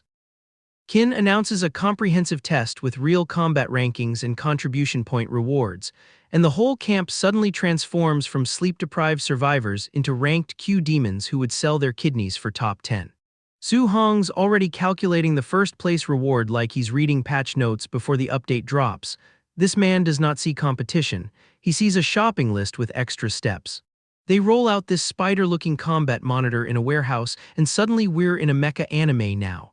The tonal whiplash is so severe I need to check if I click the right series. Some random student thinks the Grandmaster is staring at him, which is adorable. The Grandmaster is not staring at him. The Grandmaster has found his new problem child and he's already planning the trauma. Wang Tianchuo announces he's taking first place for another A-rank art, and the red-haired guy's glowing like he thinks he's the protagonist. Buddy, I have bad news about the title of this series. And here comes the setup. Su Hong gets called forth right after the big three and some hoodie guy thinks Qin's watching him. Qin is not watching him. Qin is watching the integer overflow in human form. Qin literally admits he's putting the three strongest first and the weakest last for maximum psychological damage. This is not a test. This is a content creator optimizing for audience retention. Lin Xinghe whips out a sword strike that clocks 4,000 and change, then calls it his weak point. That's not humility. That's a man who knows his build is so broken he can afford to sandbag. Su Hong watches this, copies the whole technique in real time like he's downloading a torrent, and the system hits him with acquired, wind cloud hidden gale punch. No install time, no tutorial, just piracy with benefits. Yan hits 3253 and the crowd acts like it's impressive. Then Wang Tianchuo starts glowing gold and screaming like he's activating every Super Saiyan form at once. The monitor is not ready. Golden fist, impact frame, red energy everywhere. The machine practically begs for mercy, and Su Hong in the back is just smiling like a man who already knows the answer to the test he hasn't taken yet. Now we're cooking with actual fire. Wang Tianchuo's orange hair is doing the anime thing, the woman's charging golden blasts, and this automaton is just standing there accepting its fate like a tutorial boss who read the script. 5,942. The number glows blue and some random guy says he's jealous, not terrified, not impressed, jealous. This camp has broken everyone's threat assessment permanently. Su Hong's over here learning weapon condensation arts that can make tables into weapons, then realizes his spirit power is too low and just files it for later. This man treats A-rank techniques like browser tabs he'll get back to. Wang Tianchuo wins underpowered for the punch that represents the gap between him and everyone else, and the gap is apparently 7,500 and change. The barbarian god body is just built different in ways that feel unfair to physics. Su Hong watches this A-rank technique, copies it instantly, and the system drops Firebone Ghost Netherfire Fist into his inventory like it's a Steam sale he wasn't even planning to browse. He remembers this technique costs 2,800 contribution points and just grins. Piracy is a victimless crime when the victim is about to demonstrate the technique for you personally. Free real estate. Su Hong finally takes his turn, throws one punch, and the entire warehouse experiences emotional damage. 4 grown men watch an explosion that rewrites their understanding of what a rank 1 warrior should be capable of. Grandmaster Qin looks at his tablet and says he still underestimated the freak. This is the same man who arranged a midnight underwear ambush. His bar for surprise is not low and Su Hong just pole vaulted it. The Bone Ghost Netherfire Fist loads to 100% in real time. His eyes go white like he's channeling every ghost in the server, and Wang Tianchuo recognizes his own technique mid-punch. The betrayal is cinematic. How does Su Hong know it too? The same way your browser knows your credit card number. Autofill, muscle memory from watching it once. The most disrespectful skill copy in martial arts history, and he's smiling through all of it. The automaton dies. The number is so high they can't even read it through the smoke. Someone asks if they can see the combat power and the answer is no. The combat power has transcended mortal comprehension. Plot twist of the century, Su Hong's vitality is 137, rank 1 Erla stage, hitting 9,000 combat power. The tester is broken, physics is broken, and everyone's understanding of fair is permanently shattered. Qin looks at this walking paradox and decides the only logical response is a 3-on-1. The other masters are like him, 3 of us, and Qin's just standing there like a man who knows the boss fight music started early. The fight starts and Lin Xing is already planning his escape route, smug about his flying swan startling cloud step speed. He thinks Su Hong can't react. He has not been paying attention to this entire episode. Dodge, someone screams, Su Hong says goodbye. The punch connects before Lin Xing's neurons finish the thought. This is not a fight. This is a demonstration of why reaction time is a suggestion, not a rule. Yan hits him with mental control and Su Hong's just standing there like it's his first time experiencing a debuff. The man is not distressed, he's curious, he's taking notes on the crowd control mechanics. They coordinate like actual raid bosses, blocking and controlling simultaneously, and Su Hong responds by using Wang Tianquo's own technique against them. The Bone Ghost Netherfire Fist has now been used more by its pirate than its owner. The white-haired master kicks with everything and Su Hong just smiles through it. Someone notices he's smiling. The smile is worse than the punch. The smile says this man has not used a single % of his actual build. He brute forces through the mental control with raw physical stats, kicks off the ground so hard the floor files a complaint, and Yan is coughing blood wondering how strength became a valid counterspell. The white-haired master tries a kick, Su Hong catches him midair, and the grappling sequence looks like a father disciplining a child who thought he was ready for ranked. He was not ready for ranked. Holy crap, someone shouts, which is the most accurate commentary this episode has produced. The man with glowing white eyes stares through his opponent's soul like he's reading patch notes on their funeral. Kick through shattered glass, fall through the air, cough blood. The white-haired master has now experienced every phase of grief in approximately 4 seconds. Acceptance was not one of them. And we're back where we started. 2 masters folded like fitted sheets, staring underpowered at the teenager who just proved that the tutorial was optional, the rules were suggestions, and the crown was always his.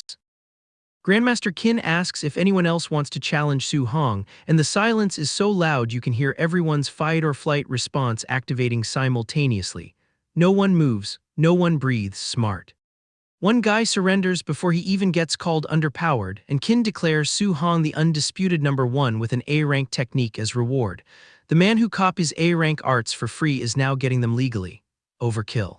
Su Hong's first thought is that sticking out too early makes you a target, which is hilarious because he just 3-man wiped the entire camp's hierarchy. The hiding ship has sailed, burned, and become a reef. Qin laughs, says he likes smart people, and drops the bomb.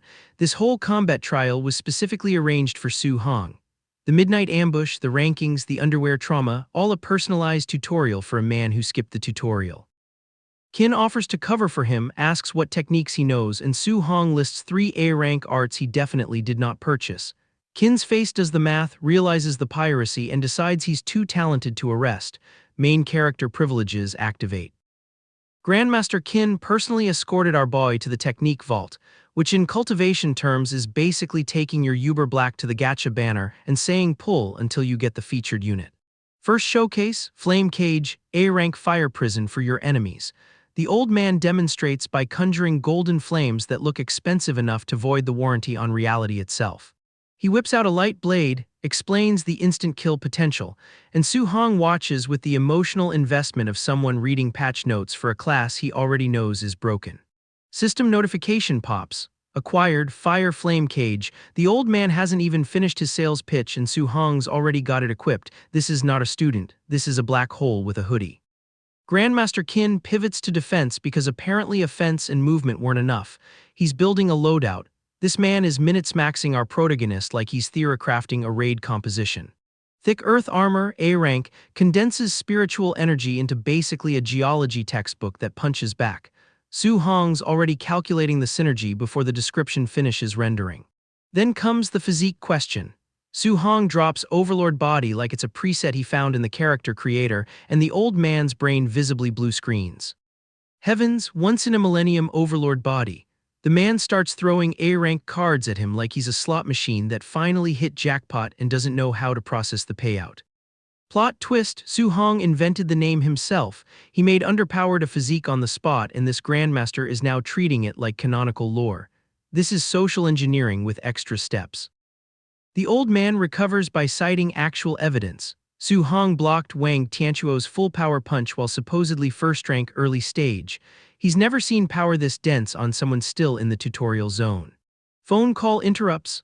Contribution logs reveal Su Hong was wearing a weighted vest during that fight, the kind of detail that recontextualizes everything and makes accountants have existential crises.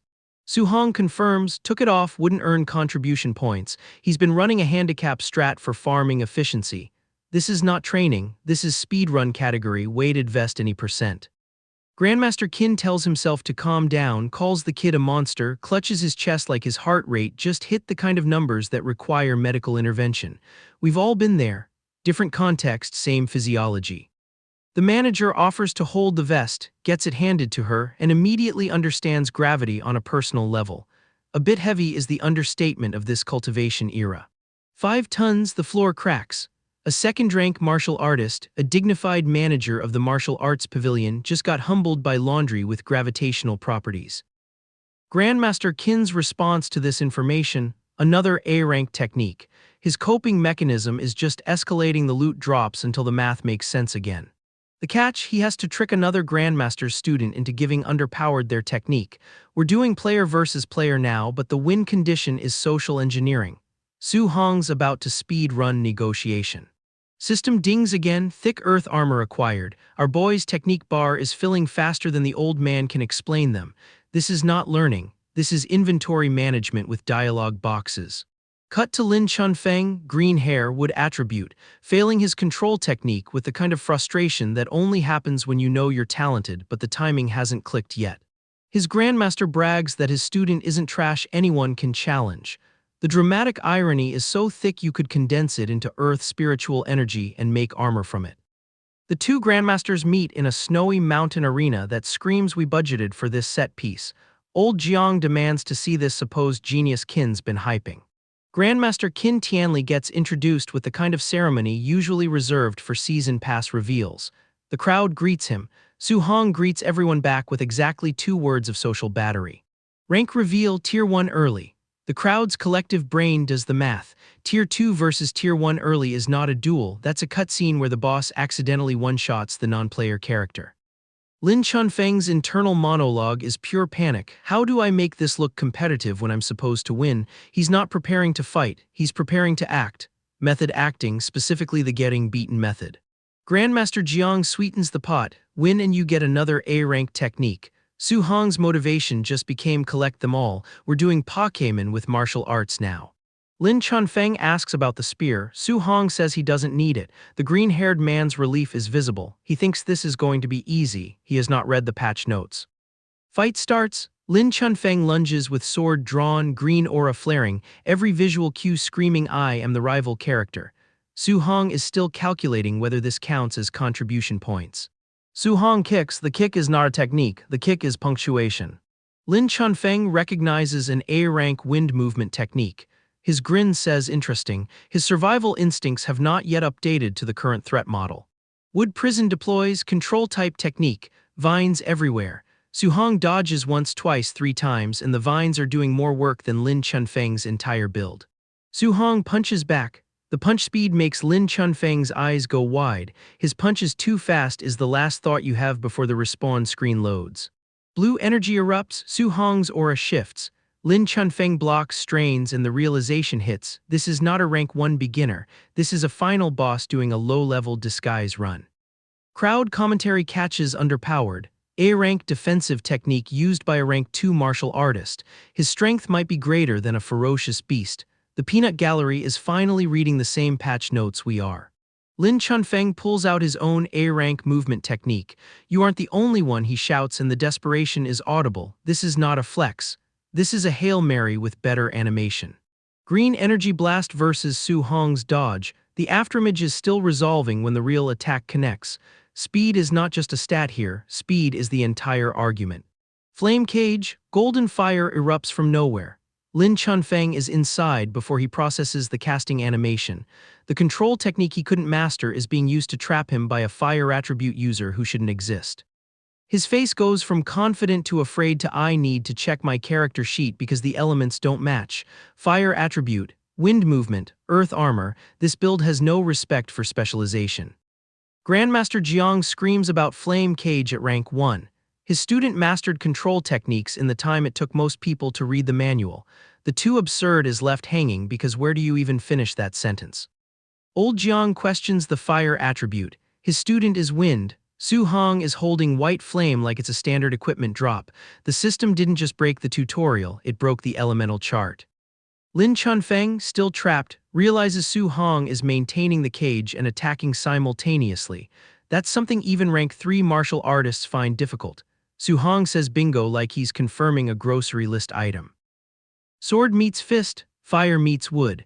The clash sends sparks that could power a small city, and Lin Chunfeng is losing the resource war while still technically having the higher rank.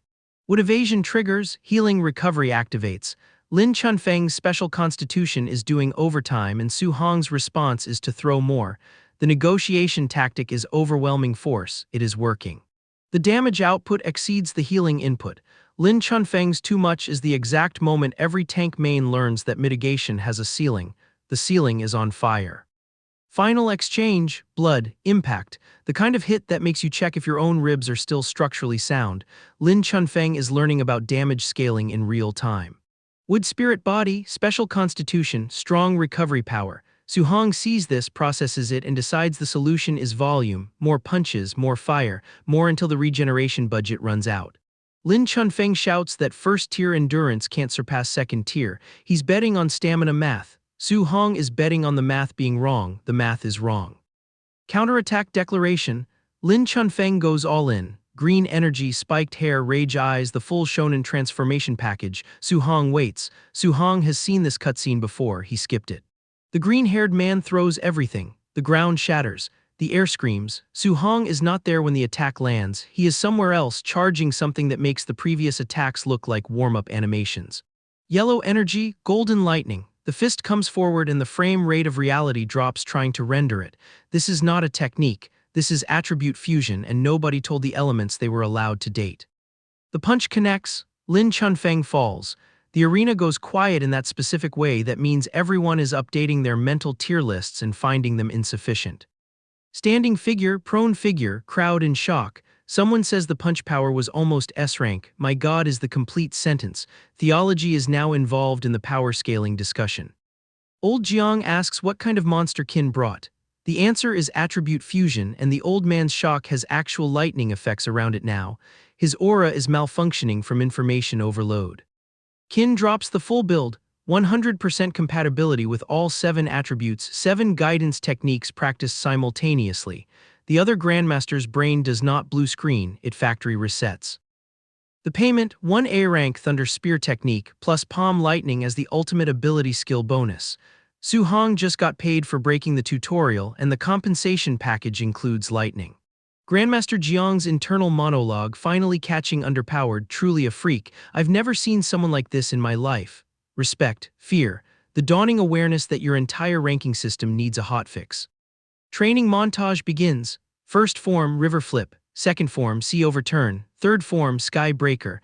The 9 sky-breaking spears technique unfolds like a combo list in a fighting game, and Su Hong is already labbing the inputs. Su Hong's perspective, though I am like an ant before him right now, the humility is performative, the determination is real. The gap is temporary, he knows it, we know it. The ant is planning ascension. He vows future power, the lone figure in the circular chamber, blue energy everywhere. This is the moment where the protagonist locks in and the audience remembers why we watched the tutorial break in the first place. Palm Lightning is even stronger than the spears. The goalposts keep moving and Su Hong keeps sprinting past them before they finish settling. If you've ever outleveled content so hard the game stops giving you numbers and starts giving you questions, drop overleveled in the comments. I'll wait. He needs to learn the spear technique quickly. The urgency is fake. The speed run is real, and somewhere a weighted vest sits in a manager's office waiting for the next farming session. Qin Tianli is getting absolutely cooked in public right now. accused of rigging a bet he clearly lost, and the other elder is just standing there like skill issue, don't be a sore loser. This is the energy we're opening on, old men gambling away A-rank martial arts like they're trading Pokemon cards at recess. But let's rewind, because this whole mess started with Su Hong standing on steps looking like he's about to speed run someone else's training montage. Some elder with a goatee asks if he's gotten the hang of it yet, and the answer is about to emotionally damage several certified martial arts instructors. Our boy just starts throwing lightning from his palm like he's been maining this build since beta, except he literally just installed the game. He immediately demands the next technique, and you can practically hear the tutorial non-player character's brain buffering. The goatee elder is staring with this manic grin that says I have either discovered a once-in-10,000 years prodigy or I am having a stroke, possibly both. Another elder shows underpowered skeptical that anyone could learn palm lightning without proper guidance, which is fair, except Su Hong doesn't know that and doesn't care. Cut to Su Hong literally glowing between his hands, and that skepticism ages about as well as milk in a sauna. One of the elders starts reminiscing about how it took him 3 months to master this, teachers called him a genius, and now this child is doing it before dinner. They start predicting he'll reach the 9th rank, which is elder speak for I have no idea where this ceiling is and I'm scared to find out. Later that night, Su Hong's looking at his holographic stats like someone staring at a spreadsheet that keeps telling him he's poor. His blood chi is too low, his spirit needs work, his physique is begging for an upgrade, and the martial value he has is basically pocket lint. He sighs because nobody dares to duel him anymore, the most first-world problem a cultivation protagonist has ever had, and decides he'll just go kill beasts instead. Meanwhile, someone is shouting about being tricked out of 2 A-rank techniques, which is how we know the elders have been gambling again. Night falls, and a very nervous man in a fur collar announces that the night raid activity is about to start, which is cult speak for we're doing crimes now. Bu Jinglong and Bu Jingfeng show underpowered looking like they cosplay as final bosses at conventions, except they are apparently the mid-bosses of someone else's story. One of them is still salty about losing to Su Hong earlier, vowing revenge if they meet again, which is adorable because he still thinks that's a choice he gets to make. The raid kicks off with someone screaming we're under attack and the building immediately experiencing what architects call unplanned rapid disassembly. Su Hong peeks through his door like commotion, is it a night raid, with the exact energy of someone checking why their door dash is late.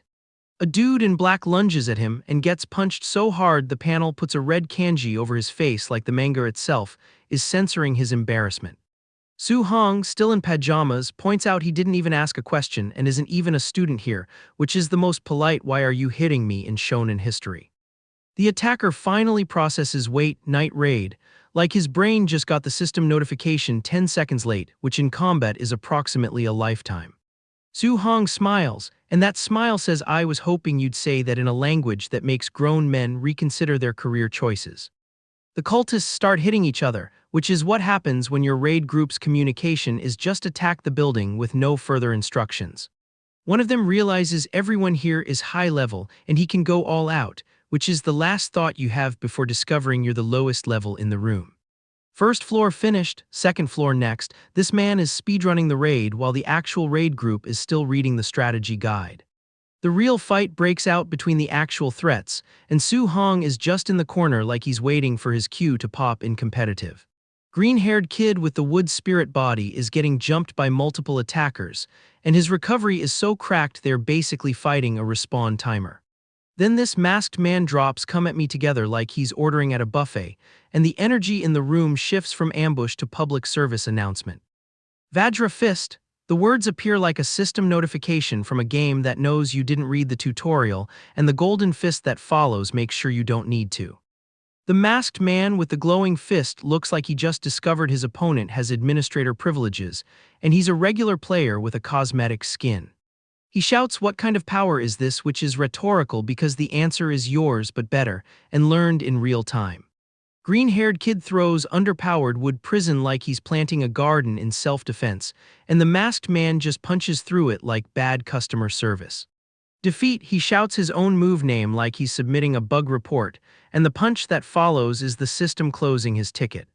Thick earth armor, someone activates their tank build, and it lasts exactly as long as it takes for the Vajra Fist to find out what thick means in this context.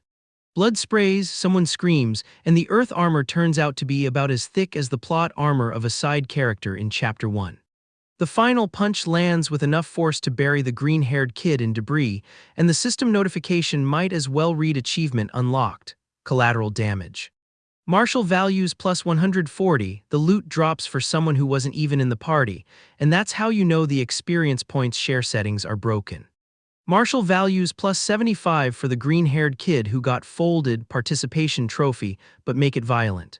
The elders show underpowered and immediately start accusing each other, because nothing says martial arts grandmaster like being unable to admit you lost a bet. Then one of them turns to Su Hong and asks if he's still lacking metal, wood, and water attribute arts, which is elder speak for I have more techniques to gamble away.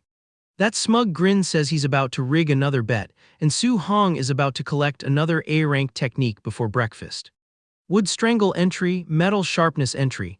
The notifications stack like he's clearing a quest log he didn't know he had. Water dragon entry, our boy just collected the full elemental set faster than most people collect grocery store loyalty points. He says he could have never imagined having so many A-rank arts, which is funny because we absolutely could have imagined it. We watched it happen. It was the last 20 minutes. Blood Kai plus 0. One starts spamming like he's getting Twitch donations during a subathon, and his body is just sitting there taking it.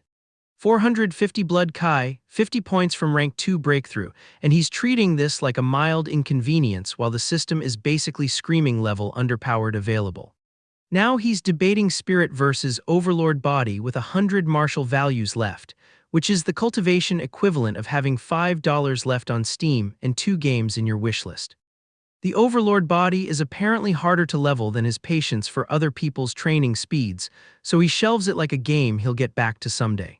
He decides to hit the beast room for more martial values, which is just I'm going to grind mobs until the numbers go underpowered, the original gamer mindset. Then Grandmaster Qin shows underpowered asking if he needs a healing art, and Su Hong's face says you're about to lose another bet, old man. Hard cut to Grandmaster Wang Qingshan announcing 7 days in the Myriad Monster Mountains with no supplies, which is either field training or a very elaborate way to solve staffing issues. Contribution points only for same rank kills or higher, which means Su Hong is about to either get nothing or break the economy again, no in between. Other students are flexing about being from the Hangzhou camp, and our boy is just standing there with 3 new A-rank arts like that's cute, I got mine from Elder Gambling Debt. Then the actual news drops, the Myriad race's demon cult showed underpowered, and the elders are acting like this is a surprise when they literally just got night raided. Don't worry, just rank 2 and rank 3 small fry, famous last words from a genre that considers small fry to be anything that dies in under 3 chapters. Someone tells Su Hong they don't expect first place, just come back alive, which is the most backhanded encouragement since at least you're trying. 9 Cedars of Heaven Worship, River Flip, someone unleashes technique names that sound like prog rock albums, and the lightning that follows does not disappoint. Golden Ripple, staff technique that looks like someone threw a sun at the problem, and the problem is immediately reconsidering its life choices. Monstrous Snake gets sliced, blood sprays, and somewhere a field trip coordinator is updating their resume in real time. Vine Strangle, green energy wraps around something massive and bloody, and the name is doing a lot of heavy lifting for what is essentially aggressive gardening. Dragon Head made of fire lunges through water while someone stands firm with a spear, and this is just Tuesday in the Myriad Monster Mountains. Our boy reflects that his new arts are very strong, which is like saying water is wet or that cultivation elders have gambling problems, technically true but underselling it. Blood Kai plus 0. One keeps ticking while he meditates, and the notifications look like someone left a key pressed on a very specific typewriter. Red-haired man gets sent to check something at midnight, because apparently the demon cult runs on the same scheduling logic as its maintenance windows. He finds a dead tiger outside a cave and says, holy crap, there really is someone, which is detective work if you've never done detective work before. That sinister grin says he thinks he's the hunter, and we're about to watch him discover the food chain has been updated since he last checked. Our boy locks eyes with this red-haired menace and immediately clocks the celestial race tattoo behind him, the Myriad race's demon cult. Bro brought a whole cult to a one-on-one. Cut to the aftermath of whatever ritual these freaks were running. Fallen soldiers, burning altar, swords scattered like they finished a gacha pull and got nothing but commons. Su Hong sees the carnage and his whole demeanor shifts, no more calculating escape routes. This man is about to file a very violent bug report. Pink hair over here grins like he just got buffed in a patch note, ignites his sword with that smug you try me energy, young master syndrome terminal case. He comes in with the flaming aerial slash full anime opening energy and Su Hong just stands there, calculating, like someone about to parry the tutorial boss for style points. First time fighting a rank 3, Su Hong says he has to go all out. The panel hums with golden energy. We are witnessing a man discover he has no ceiling. Golden energy erupts. The entire panel goes white. This is not a technique. This is a system notification with murderous intent. Pink hair's jaw drops. His rank 3 technique got scattered by a rank 2 casual blast. The math ain't mathing and he knows it.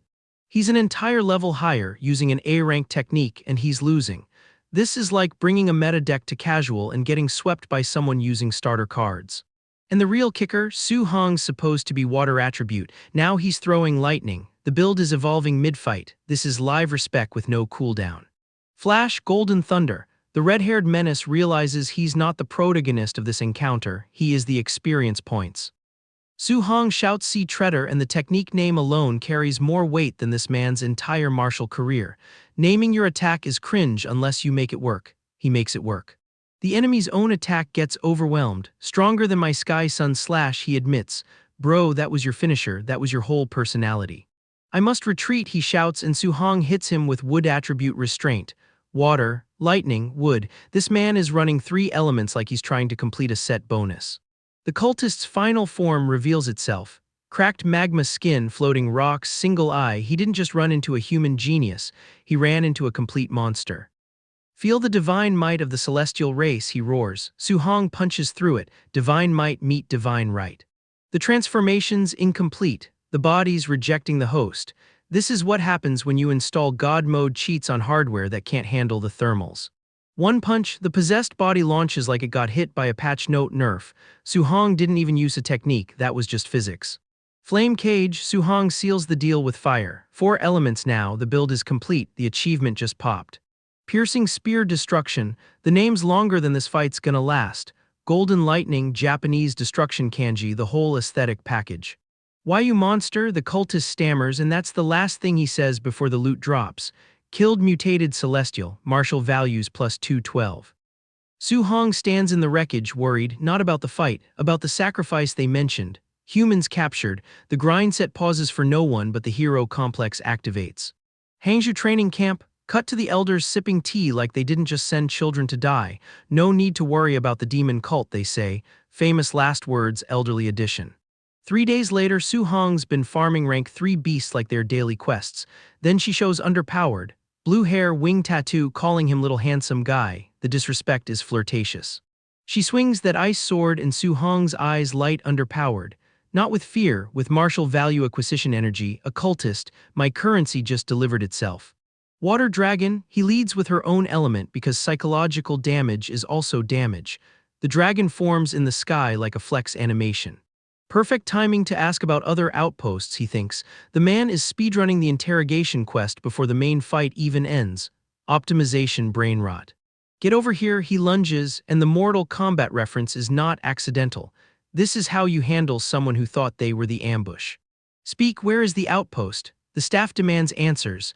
The woman, bleeding on the ground, gives underpowered coordinates like she's surrendering her log and credentials. 2 rank 3s down, 1 left. Su Hong does the math in real time. His mental spreadsheet is more organized than my entire life.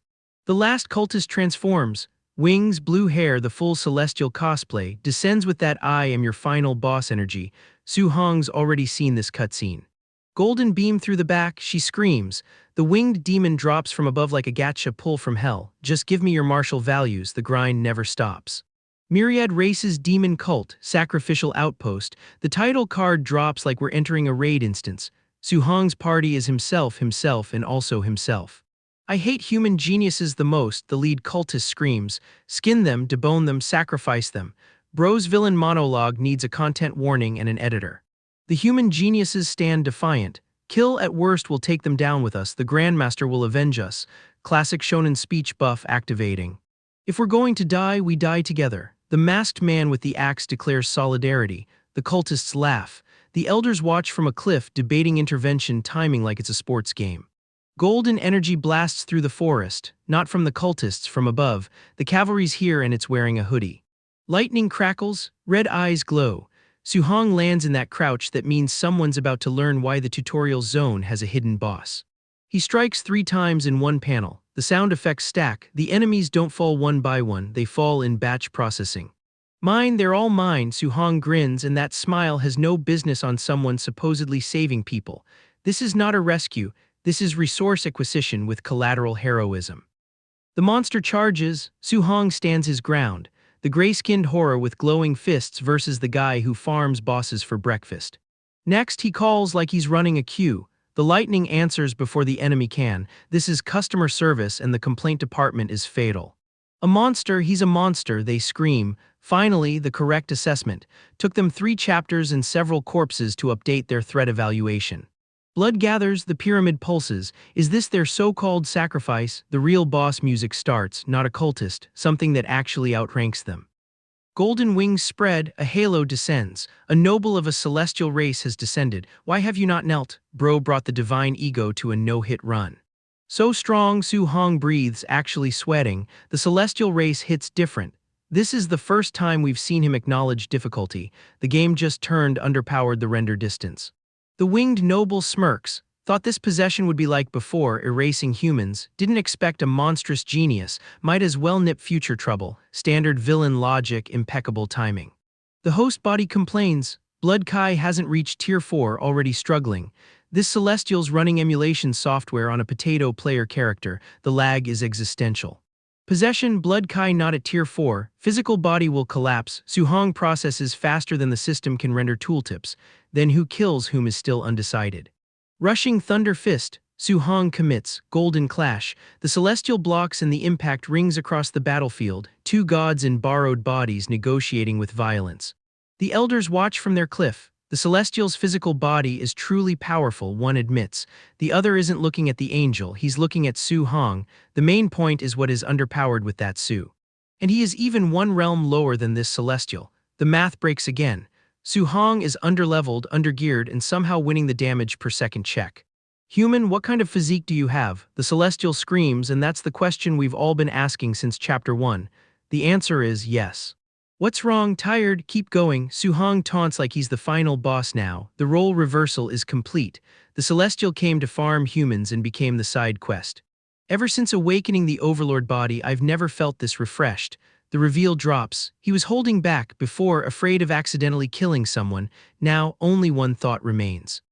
If not for this physical body being too weak with my strength, the celestial laments. Suhong agrees. Yeah, if only your true body were here, the disrespect is astronomical. Divine treasury, the celestial screams his ultimate ability. Golden portals open, spears rain from heaven. This is the cutscene attack. This is supposed to be unblockable. Those golden spears actually possess the power to kill a tier 3 martial artist. Suhong looks underpowered, not afraid, evaluating. The system notification hovers. He's reading the patch notes mid-fight. The elders panic, hurry and save point him. Suhong is a precious treasure. The other elder stops him. Don't worry, Suhong still hasn't used his ultimate ability move. Chinese letter. Suhong's eyes glow, the smirk returns. 9 sky-breaking spears, 3rd stance. He's not dodging the divine treasury, he's matching it. Chinese letter blast, golden fire versus golden spears. The sky breaks. The technique names don't matter anymore. This is 2 suns colliding and one of them is human. Impossible, the celestial's final word. Suhong's fist answers. Carbonization, the divine body crumbles, the host falls, the outpost collapses. Oh, my precious darling, my great genius. Grandmaster Wang kicks the air in celebration. The other elder grabs Suhong's face like he's inspecting a legendary drop. Bullshit, a student rages. Suhong is overwhelmingly strong. The 3 of us tied together are no match. Finally, the peer review process produces accurate data. Exactly, tier 3 cultists, Brother Suhong takes them down in 1 move each. The Sigma grind set has witnesses now. The witnesses are traumatized and impressed in equal measure. Suhong checks his status. Wind, fire, techniques listed with proficiency. Total martial values 4,842. The numbers gone from negative stack overflow to the integer limit is a suggestion. Celestial race planet, celestial temple, cut to the consequences. Tian Ming, the possessed noble, reports his failure. Tian Shang smiles. The real celestial nobility just added Su Hong to their watch list. Tian Shang says here like he's accepting a delivery. The celestial race doesn't mourn their losses, they optimize, and Su Hong just became the next patch's main target. Back at base, the peanut gallery's already placing bets on when Su Hong strolls through the door, like he's a delayed Uber, not a walking patch note for divine violence. His handler explains the delay with the confidence of a parent whose kid said they'd be home by 10. Su Hong wanted extra forest grinding time, so the old man came back solo. The night sky gets a whole speech bubble to itself, reassuring everyone that our boy isn't stupid, which, narratively, is exactly what you say right before someone does something cosmically stupid. 2 days later, because nothing says power fantasy pacing like a hard cut that assumes we trust the process. Deep in the monster forest, something ancient and scaled has made the classic mistake of spawning within render distance of the protagonist. Su Hong's parked in his signature corner, except it's a tree stump in Hell's backyard, and the system's spamming mental power plus zero point 0.1 like a Twitch notification for a channel he's not even watching anymore.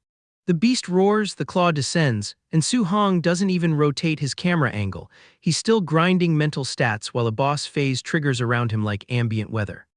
One golden palm strike later, the monster's on pause, not dead, just held, like Su Hong discovered the administrator command for reality and decided to test it mid-fight. Weapon condensation art, because apparently make spear from nothing was a skill he hadn't bothered to equip until now, like finding a legendary in your inventory you forgot to check. The spear pierces clouds, the serpent lunges, the golden blast connects, 3 panels of cinematic generosity while our guy hasn't even stood underpowered from his meditation pose.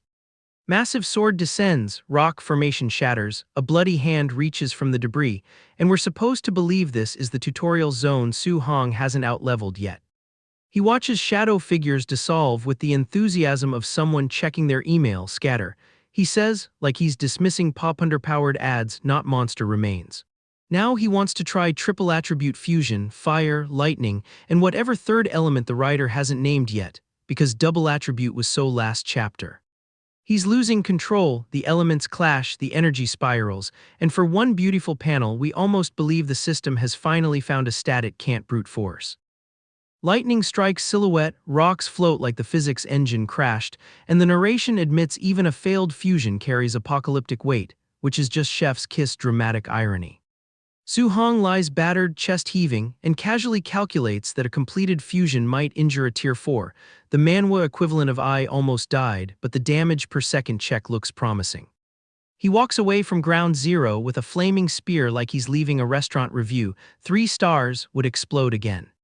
Cut to industrial complex where someone's shouting that Wang Tianchuo and company are challenging Su Hong again, because learning from humiliation is for protagonists, not jobbers.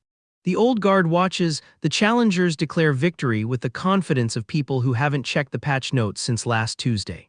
Su Hong arrives in his hoodie, looking like he got lost on the way to a convenience store, while the arena's already dusted and dramatic for a fight he's not emotionally invested in.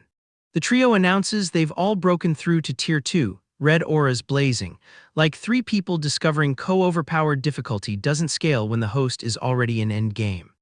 Su Hong smiles, touches his cheek, and says basically nothing, which in protagonist body language translates to I have already calculated your funeral expenses. Then the flames erupt, the spear ignites, and his feet leave the ground because walking to your opponents is for people who still need to prove something. The old man's stammering, weren't you just early tier 1, and the panel itself seems embarrassed to ask, like checking someone's rank after they've already deleted the leaderboard. The red-haired woman pulls tier 2 spirit reader like it's a trump card, and Su Hong responds with weapon condensation art, the same move he used on a monster, now aimed at people who thought they were special. Golden sword, massive explosion, yellow crystals everywhere. The arena's becoming a gacha pull animation, and these 3 are the consolation prizes. The woman screams, blood sprays, Su Hong floats with his spear, not even breathing hard, not even looking at them, checking his mental stats probably. Onlookers stare underpowered at crystalline structures, while Su Hong radiates smugness so pure it should be bottled and sold as performance enhancer. The defeated realize he wasn't even using full strength last time, which means this entire rematch was him collecting data for the system, not expending effort. The red-haired woman steps back, finally understanding that Tier 2 is a neighborhood Su Hong moved out of while she was still decorating. He stands before a colossal shadow, spear ready, luminous fist forming, and we cut to military base explosion because apparently the B-plot also needs to feel inadequate today. Someone's shouting to find Wang Tianchuo and Lin Xinghe, don't come closer. The classic evacuate the witnesses protocol when the protagonist's power level finally renders on their screens. Suit characters feel excluded, old man sees Tier 2 spirit reader and short circuits, the generational gap between rare talent and Su Hong's Tuesday. The bearded elder laughs, calls him a monster among monsters, and the suits look like they just checked their retirement accounts against inflation. Su Hong asks if they should stop the chaos, already knowing the answer, while standing over bodies like he's deciding whether to tip at a self-service restaurant. The old man looks down, something catches his attention, and the panel holds its breath because we've seen this face before right before a boss enters unauthorized airspace. Fiery wing erupts, golden bird descends with talons extended, and suddenly the tutorial zone has a random encounter that didn't read the level scaling memo. Su Hong stands among the unconscious, ripped, and casual, while the man in white sits underpowered like he's reconsidering every life choice that led to this arena. Qin Tianli, name finally dropped like a patch note, unleashes purple energy and gets interrupted by a monster bird with opinions about who gets to destroy this real estate. The bird roars, the not afraid of you speech bubble hangs in the air like a death flag with good lighting, and Qin Tianli's still processing that he's not the final boss of this encounter. Purple energy swirls, Su Hong floats in the center of the storm, not participating, just observing, like he's waiting for the cutscene to finish so he can skip to gameplay.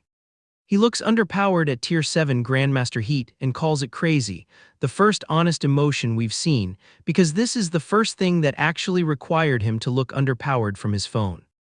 Su Hong swallows, stares at God-tier destruction, and calls it no different from a battle of gods, which means he's already calculating the speed run route, and the emperors don't even know he's coming. The training camp bus pulls back into Star City and Su Hong's already tired. Fellow students swarm him with the energy of people who have just discovered the final boss was in their party the whole time. They warn him not to target them later. Su Hong's expression suggests he hasn't memorized their names yet.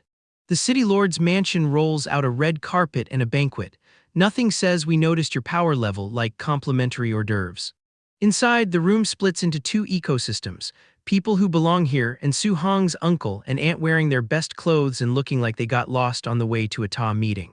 The principal of one high school, Lai Xingshan, finds them personally. This is the first time anyone's treated Su Hong's family like they have a reservation.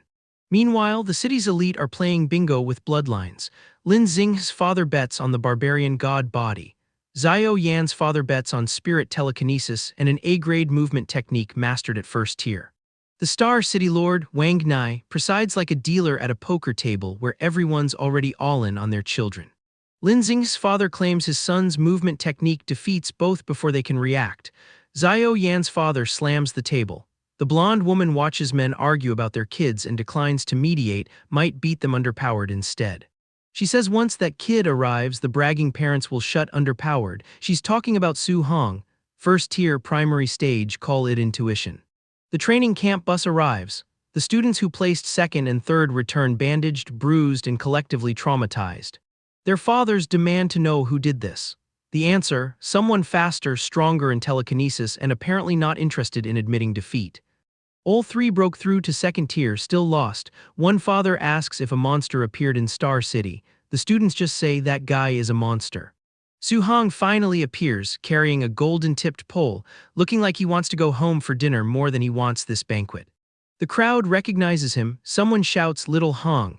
His aunt and uncle push through photographers, get nearly trampled, and Su Hong catches them with a telekinetic field before they hit the floor.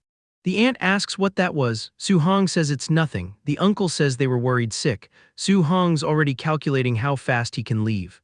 Then the revelation hits. Su Hong is a spirit reader. The room's political calculus instantly recalculates. The blonde president laughs. Her school is about to rise. Other schools' representatives are already on phones demanding Su Hong's file and preparing gifts. One man calls his wife, he's found a perfect husband for their daughter, send her to the mansion dressed nice, speed run matchmaking. The city lord produces a villa and 3 million in cash, prize money for first place. He claims, though the timing suggests he saw Su Hong's family had no money and opened the console. Then the recruitment pitch. Wang Nai promises help with anything Su Hong needs. The handshake hangs in the air like a terms of service agreement. Su Hong thinks, refuse and offend him, accept and owe him forever. The system doesn't have a dialogue option for politely decline and also I outlevel your entire city. The city lord's hand is still extended. Su Hong looks at it the way you'd look at a terms of service agreement that auto-renews. He says thank you. The city lord's smile says the more requests you have, the deeper you're bound to the Wang family. Su Hong's smile says I can do polite. He turns to his uncle and aunt, tells them to wait. They look like they've accidentally boarded a flight to first class and are waiting for someone to check their tickets. The city lord produces paperwork. Somewhere off-panel, a property deed is being notarized at weapon point. Then the armory reveal, rows of golden alloy weapons that cost more than the villa. The city lord is playing gacha with military hardware. Su Hong notes that an A-grade alloy weapon runs hundreds of millions. The city lord is trying so hard to win him over he's accidentally opened the developer console. The city lord lists Su Hong's resume like he's reading a patch notes changelog. Rank 2, 7 attribute martial artist, rank 2 spirit reader, special physique surpassing the barbarian god body. He's not wrong. Su Hong stands there with 6 elemental orbs doing lazy figure eights around him like he's a screensaver. The uncle asks what happened to the city lord all of a sudden.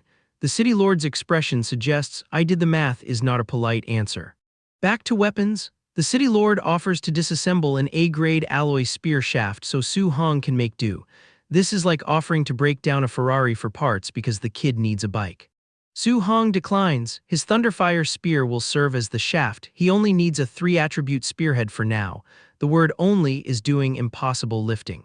Then the city lord mentions anomalies. Multi-attribute fierce beasts appearing near Stargazing Lake, multi-attribute natural treasures born from the same disturbances. Su Hong's interest activates like a proximity sensor. A spectral wolf beast wreathed in blue energy and flames flashes across his mind's eye. Stargazing Lake, he files the name like someone adding a location marker to a speed run route. Cut to the old neighborhood. The city lord's private car with license plate 00001 pulls underpowered like a meteor that missed its landing zone. The landlord's wife is mid-sentence about raising rent and kicking the Su family out. Her mouth is still open when the car door opens. Someone says Su Hong got first place at training camp and came back in the city lord's car.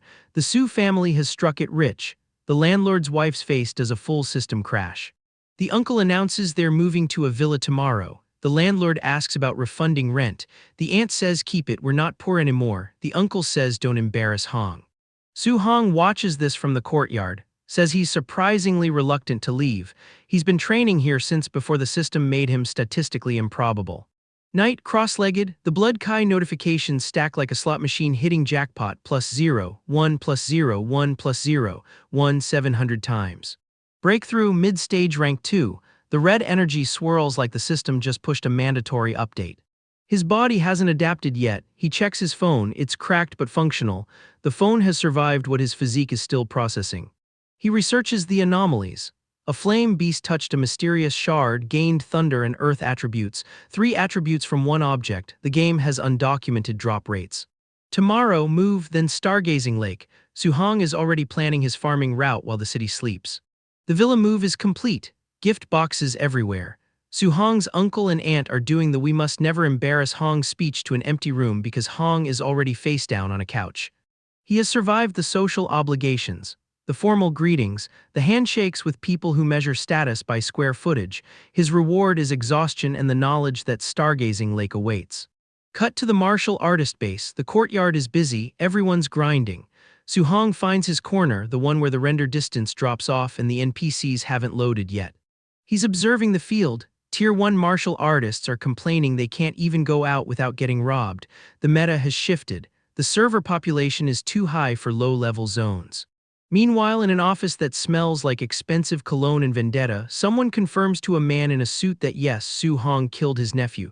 The man taps his shoe. That's not a nervous tick. That's the countdown timer. Back at the lake, Su-hong is leaning against a tree running calculations. No Tier 1s in sight, everyone here is Tier 2, Tier 3. The anomaly has drawn the mid-game players. He's still doing his corner training routine in a zone that outlevels him on paper. The water bubbles, the sky cracks blue, a serpent the size of a public transit route erupts from the depths.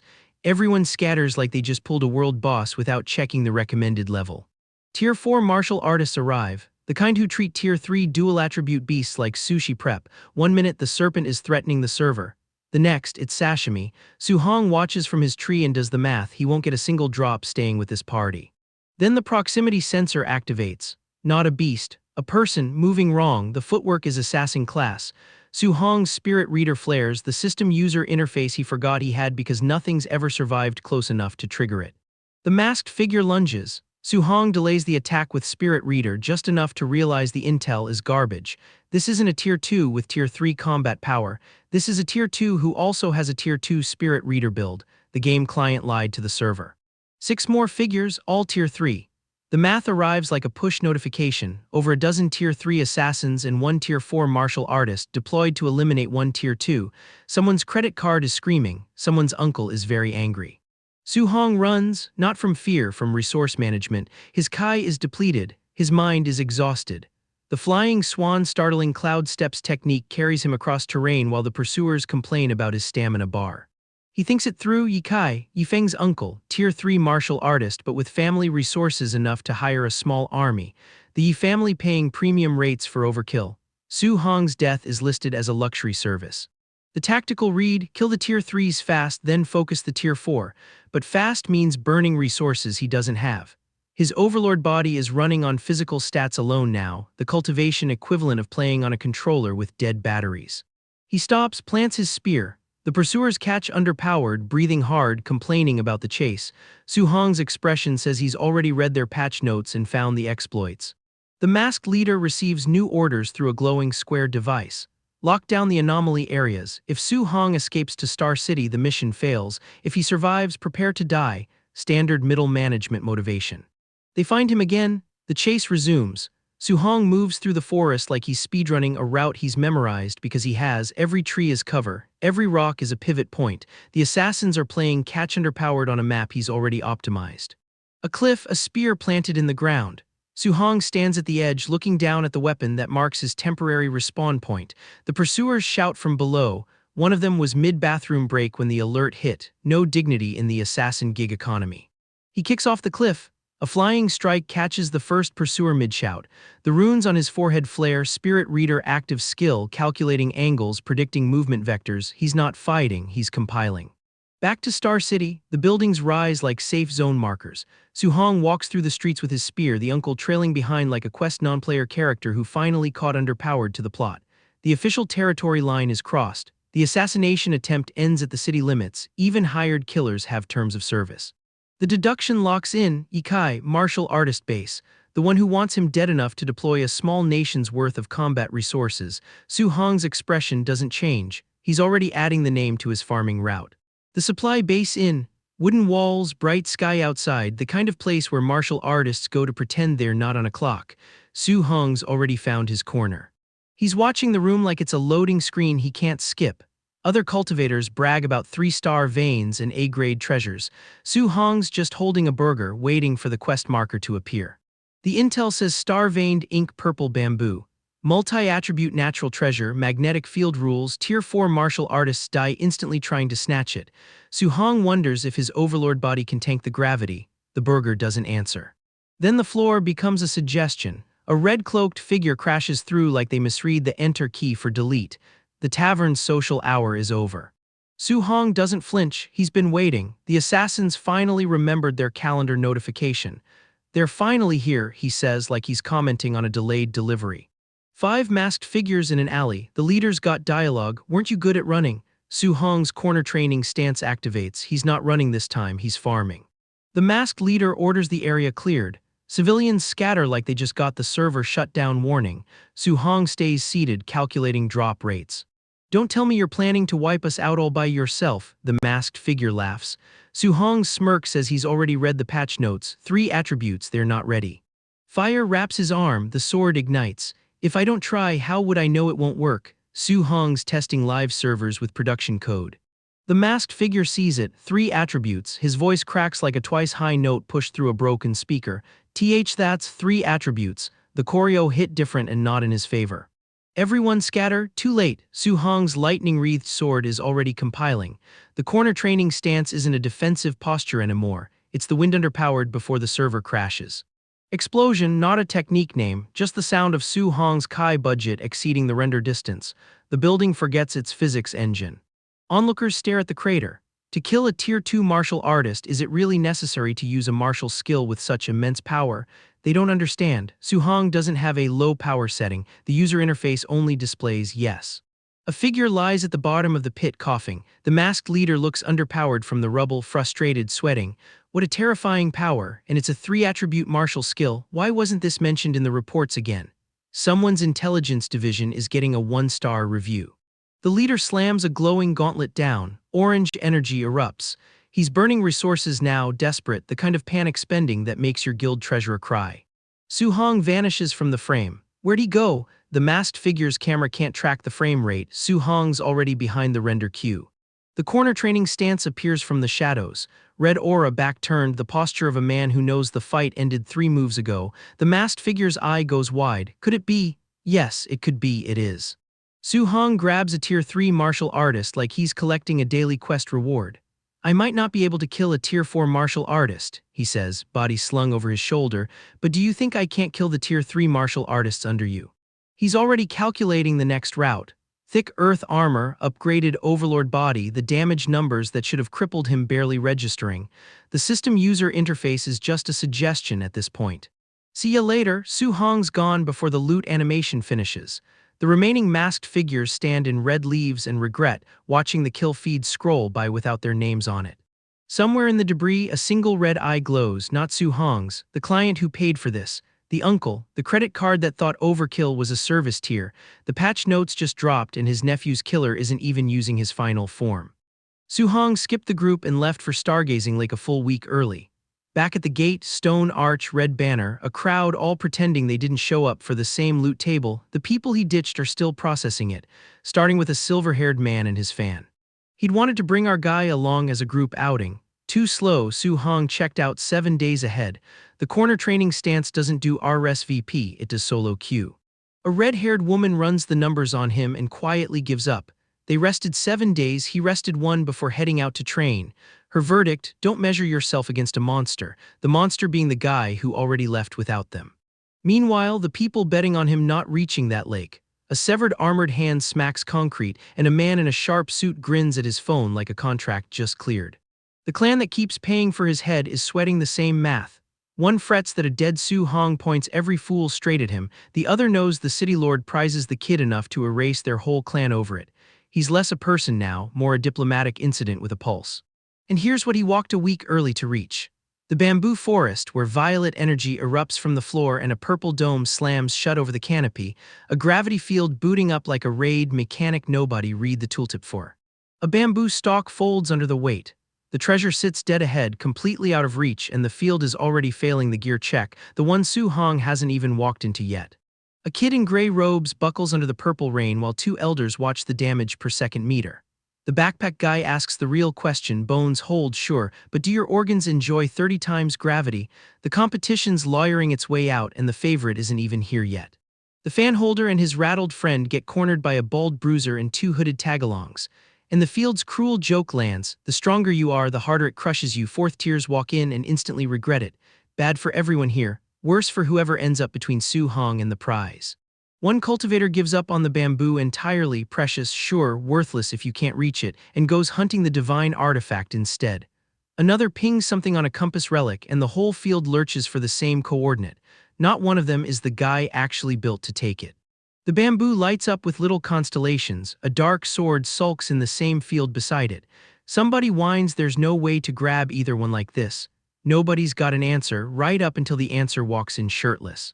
And there he is. Su Hong resolves out of the tree's mid-spinning kick, and somewhere an enemy starts a sentence, a 4th tier leading a pack of 3rd tiers, and they still can't kill one and never finishes it. Neither does the 3rd tier. Off to the side, a hooded, scarred man wrestles a glowing blue sword away from a white-robed figure who won't let go. a petty tug-of-war over someone else's loot, two extras settling a grudge 3 panels from where the main event is happening.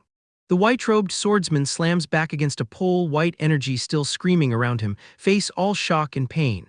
Whatever just landed, it landed hard. Turns out the guy in the pristine robes is on the receiving end of this fight, not the dishing out end. Blue eyes flick up and they're his. Our protagonist clocks a heavy aura rolling in across the grove. When the guy who breaks tier lists says someone else feels powerful, that someone else is usually about to become a problem. He lunges, big sword swinging, at the white-robed, long-haired one charging back with that glowing blue blade. Sunlight through bamboo, two trajectories picking the exact same point in space to disagree. Corner training stance. A fiery slash tears loose with the name of the move riding it, overwrite. The system just shipped a hotfix nobody got to beta test and the patch target is a person. The explosion that answers doesn't earn a technique name, just orange light and physics filing for resignation. A dark-haired figure stands in front of it like a frame that forgot to load the next one. When the embers settle, our protagonist, staff in hand now, is squared off against a masked, cloaked figure in a scorched ring of bamboo. Disturbed earth, drifting sparks, and a server tick rate that can't keep up with what just happened. A light-haired enemy in a brown cloak swings and announces today's the day Su Hong finally dies. Bold scheduling. Putting his name on it just confirms they've added the kid to the quest log as the boss. Our guy gets one look at the pale, glowing-eyed thing lunging for him and calls it instantly. A demon cultivator, one that already knows his name. So that's cultists ahead, a fourth ranker behind. His to-do list is a kill feed running in reverse. He drops into a heavy stance, orange and yellow energy pooling, the kind of pose that usually means a transformation sequence is loading. The system bearer skips the animation budget and just hits harder. A lightning-wrapped fist. Yellow blast against a wall of blue water, the elements convene a meeting and our guy isn't on the agenda, he is the agenda. A long-haired cultivator exits stage left at terminal velocity. Physics here is a strong suggestion. Out in the forest, a different scarred veteran, white hair, sword, blood on his lip, looks up like the math just broke in his hands. A second-tier martial artist did that. The tier list does not survive contact with this kid. Somewhere far from the blood, a man leans into a glowing blue screen and reacts to a location lighting up that place. He's watching the feed. The damage chart just spiked into a color the user interface team never named. A figure in a blue tunic takes the express route down a wooded cliff. Not our guy, just someone who thought he could kite a man who doesn't get kited. The whooshing is gravity collecting on its debt. A short-haired man with a fresh bruise screams for someone, anyone, to stop the kid. Four little brown-robed critters charge in on cue, adds the encounter filler that exists to pad a timer. Our protagonist doesn't pad, he truncates. Su Hong, blue-eyed and locked in, tallies the board. Cultists in front, a fourth ranker behind, no clean exit. He isn't complaining, he's doing inventory, routing the fight like a speedrunner reading skips. Three cloaked schemers jog and cope in real time. Whatever that monstrous technique was, surely he's only got one charge of it, no possible way the kid pulls it twice. And the cope comes with a name attached. Stall the kid long enough and by ow, the fourth ranker who's been trailing him this whole stretch catches up to finish it. The plan assumes our guy waits around to be stalled, he clears instead. A cultivator wreathed in blue gets half a command out, everyone go all out and stop, and the sentence just ends. That's not him finishing a thought. That's overwrite arriving mid-syllable to delete the command and the man giving it. A bald, scarred cultivator catches a red lance of energy through the chest, the gore that makes you check whether the scanlators got creative or the raw was just committed. Then our protagonist drops a glowing sword through a monster's skull, and the kill feed scrolls. Two cultivators with fresh purple wounds gape, one move, one kill. They're shocked. They shouldn't be, this has been the obvious read from the very start. Two more rally the brothers and charge. The charge lasts exactly one panel. A spiky-haired cultivator leaps through a lightning bloom screaming his technique, see treading, and the golden blast that answers doesn't bother having a name. A golden-orange torrent rolls through on the diagonal, unfair, sweeping up whatever defensive rotation they'd planned. A young cultivator in a brown cape lunges with a staff and cracks the ground, except the ground breaks before the staff lands because our guy's already past the hitbox. Shirtless, staff in hand, a small spark of a companion drifting at his shoulder and an energy pillar dropping behind him, our protagonist, looking borderline heroic for once. Then a white sneaker lands on a curved surface in a burst of purple. Render distance, meet the main character. Three cultivators in the bamboo do a collective double take. The kid just crossed a dozen steps in a blink. A dozen steps of a gravity field that flattens fourth tiers. He moves through it like the engine forgot to load his collision mesh. A white-haired man in a brown cloak fires purple energy into the field after him, snarling that hiding in the gravity won't save him. He's shooting at the mechanic. The mechanic doesn't care, it only minds that our guy isn't slowing the way the numbers swear he should. A young fourth tier in a white gi does the terrifying arithmetic out loud. A dozen steps deeper means 100 times gravity. His math is right. Our guy's just running a different equation, the one where the answer is always enough. A lone swordsman sprints at a crumbling dark pillar. A bandaged figure with one working eye clenches a fist and curses the gravity outright. The field is democratic, it hates everyone, it just hates our protagonist a little less. Then it's pure smear, a blade coming down in purple-white, a spearhead flaring against the burst. The panel rate laps the comprehension rate, his combat is a bandwidth test and the reader's connection is throttling. Shirtless, glancing back at a cloaked figure through the rain, our guy decides this spot is safe enough for now. Safe enough being the kind that expires at the next panel break. He's already pricing the next fight. And there it is, the 3-star patterned ink purple bamboo glowing constellations crawling up the stalk close enough to taunt him. He notes it's also right in front of him. Also, like it's a side objective, like the real quest were somewhere else entirely. A pale, face-like surface curves into a small smile in the dark. Uncanny, unhurried, the kind of environmental detail that suggests the bamboo is watching back, or something inside it is. Sword planted in the dirt, leaves spiraling off it, and the gravity keeps climbing, heavier by the second. The sword's a save point. The art shows the stamina bar the user interface refuses to. Spear in hand, corner training stance, the field crackling around him, and our protagonist finally admits it. He's hurt, he's near his limit. The first genuinely honest status check he's let slip in a long, long time. The finish line's a dozen steps off. The question is whether near the limit matters when you're this close. So he sits, folds his legs, lets green healing energy wrap him, patch the injuries first. The demon cult crowd can't follow him in here anyway. For them, the gravity field's a wall. For our guy, it's a room with a door he just hasn't opened. Two onlookers watch him meditate in the glow and either miss the point or nail it. He's a dozen steps from the ink purple bamboo. They're watching the any % route, the skip that shouldn't exist. A man in purple robes starts delegating, get Lin Chen and the others here, combine forces, put the kid down, do not let him walk out. Because that divine artifact is probably inside the bamboo, and if our protagonist reaches it first, every one of them is dead. The artifact's a maybe, he's a certainty. So he sits and meditates, green light knitting him back together a dozen steps from the prize, Bai Ao closing in, Lin Chen's squad inbound. It's a race now, the healing has to finish before they arrive. Corner training, stance, overwrite, gravity optional, and the one stat he can't brute force counting down on him. A winged man sprawls face up, a black feather buried in his throat, mouth still open on a scream that never finished. Somebody put it there and the demon cult is about to start counting bodies, with the math pointing at one teenager. 3 scouts stand over the corpse doing live threat assessment. Are the cultists hunting Su Hong or just the treasure? It's a false binary. In this genre, the protagonist is the treasure, he just hasn't hit the loot table yet. They sprint off with a worse theory forming. If Stargazing Lake is locked down and the martial artist base hasn't so much as twitched, maybe the base is in on it. Standard mid-arc paranoia, the kind that's always right 2 chapters too late. A young man with a freshly rearranged face and a phone makes the time-honored loser's call. He's escalating. If he can't win, Dad's resources can, and Dad apparently owns enough manpower to seize 2 locations at once. The call routes to the city lord's mansion, where an older man in a suit takes half a sentence to start mobilizing. We don't get his name or his stake, only that one call here moves an army, now aimed at a fight none of these people understand. Then the camera finds him. Blue-black hair, one visible eye, zero urgency, the kid an entire mansion just mobilized against, looking like he already ran this fight in his head and didn't bother saving the replay. Over with the demon cult, a cloaked figure walks into a ring of robed followers and asks where everyone else is. This is the squad Lin Chen got called in to lead, and roll call is short because the kid's been trimming the head count. A masked enforcer fronts him and does the villain accounting out loud. A dozen of his people gone supposedly to a mere second-tier nobody. He can't make it add up.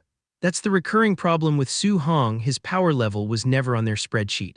An older swordsman in white can't accept the report either, a 3-attribute fusion art in this economy. He files it under better excuses, please. Disbelief is the local currency and the kid keeps printing it. A glowing-eyed observer confirms it anyway. 3 attributes, real, no trick. Correct data, wrong conclusion, they think they've found a rare technique. What they've actually found is a character creator with every slider jammed to max. Two armored cultists watch the glow and land on the only motivation that matters to them: handle the kid or the Lord handles them. Nothing sharpens a work ethic like a boss whose performance review is fatal. And in the middle of all of it, Suhong just heals. Green light folds over him, an A-rank technique doing exactly what the label promised, body and energy climbing back to full. No panic. For one quiet beat, the corner trainer gets to be still. He looks up at a crowd massing in the purple haze behind him, not a threat, exactly. More like respawning mobs he'll have to clear before he reaches the room with the loot in it. His internal plan is refreshingly unheroic. Grab the ink purple bamboo, leave immediately, do not stay to fight, pure extraction logic. The objective was never to win the room, it's to snatch the prize and let the trash mobs wonder where the boss went. Then he's moving, crimson dagger in hand, a giant purple sword crackling at his side like the game handed him two weapon slots and dared him to choose. The composition screams boss arena. It just hasn't settled who the boss is. A white boot comes down and the rock under it simply quits, purple energy spitting out of the cracks. It's the kind of entrance that doesn't carry liability insurance.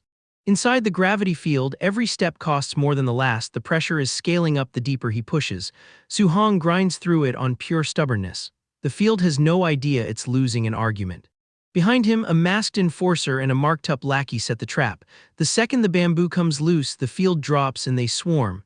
A textbook gank predicated, as always, on the target cooperating with their timing. Sweat sheets off him, a cry tearing loose as the gravity bears down like it's taken his persistence personally. The panel sits on the pain, not for pity, just to remind you the protagonist has a ceiling. He's only better than everyone at ignoring it.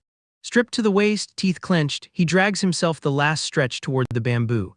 You can practically hear the breathing, the sound of soloing a gauntlet boss with no healer and the cooldowns grayed out.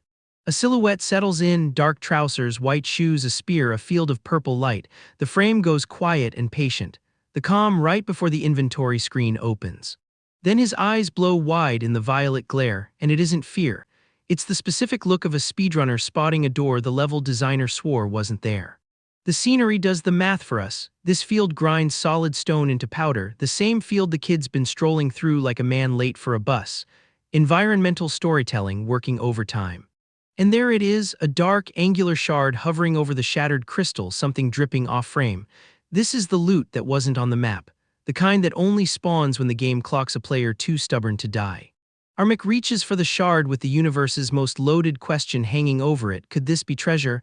Reader, it's the arc-redefining kind, the sort that makes every fight up to now look like a tutorial warm-up. He turns it over and the expression shifts from curiosity to mild alarm.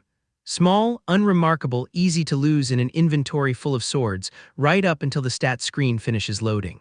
He tries to bend it and gets nowhere, full strength, zero give. Whatever this is, it laughs off his current power level, which means it's either a gear check or a lot more than a side quest reward. A finger, a lip, a single bead of blood, the frame holds its breath. This is the visual grammar of an awakening, the small sacrifice that flips the switch on the next tier. Then a palm goes up in a burst of spectrum-colored light and a shadow recoils off-frame. Either the artist found a new filter or something just switched on that was very much off a second ago. His whole body lights up as all 7 of his energies decide to spike at once. The bars max, the user interface scrambles to keep up. This is what happens when a divine artifact shard syncs with a system that already treated the ceiling as a polite suggestion. Dark red energy swallows him whole, the aura eating the details of his face. This is the before frame of a transformation. The energy isn't surrounding him so much as rewriting the character sheet. He drops into a meditative seat at the eye of it, power turning inward instead of out. This is our boy digesting the shard, letting it integrate, letting it become load-bearing. The 2 enforcers finally clock it. He's sitting down to cultivate mid-fight. Then the worst realization lands. He bent down a second ago. He picked something up. You can hear the exact moment they understand they are already too late. Cross-legged in a vortex of purple, red light pouring off him, all 7 attributes don't just climb, they multiply past tenfold and still going. That's not a power-up. That's a patch note that voids the entire balance pass.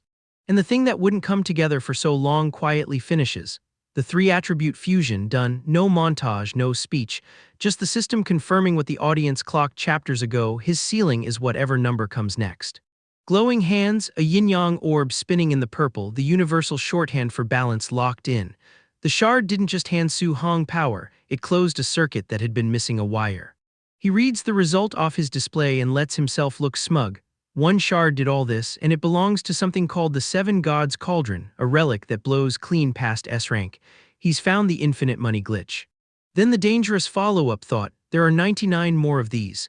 He does the math on collecting them all, and it stops being a question and becomes a quest log. 99 shards, 99 reasons the power scale needs recalibrating. Suhong stands, the new weight settling into his shoulders, purple light streaking past. The corner training crouch is gone, replaced by the posture of someone who just read his own patch notes and realized he's the only one who got the buff. Staff in hand, rain coming down, energy still bleeding off him, he looks less like a kid mid-treasure hunt and more like the boss the arena was built for. The cult wanted a hunt. They're about to get a patch they can't roll back.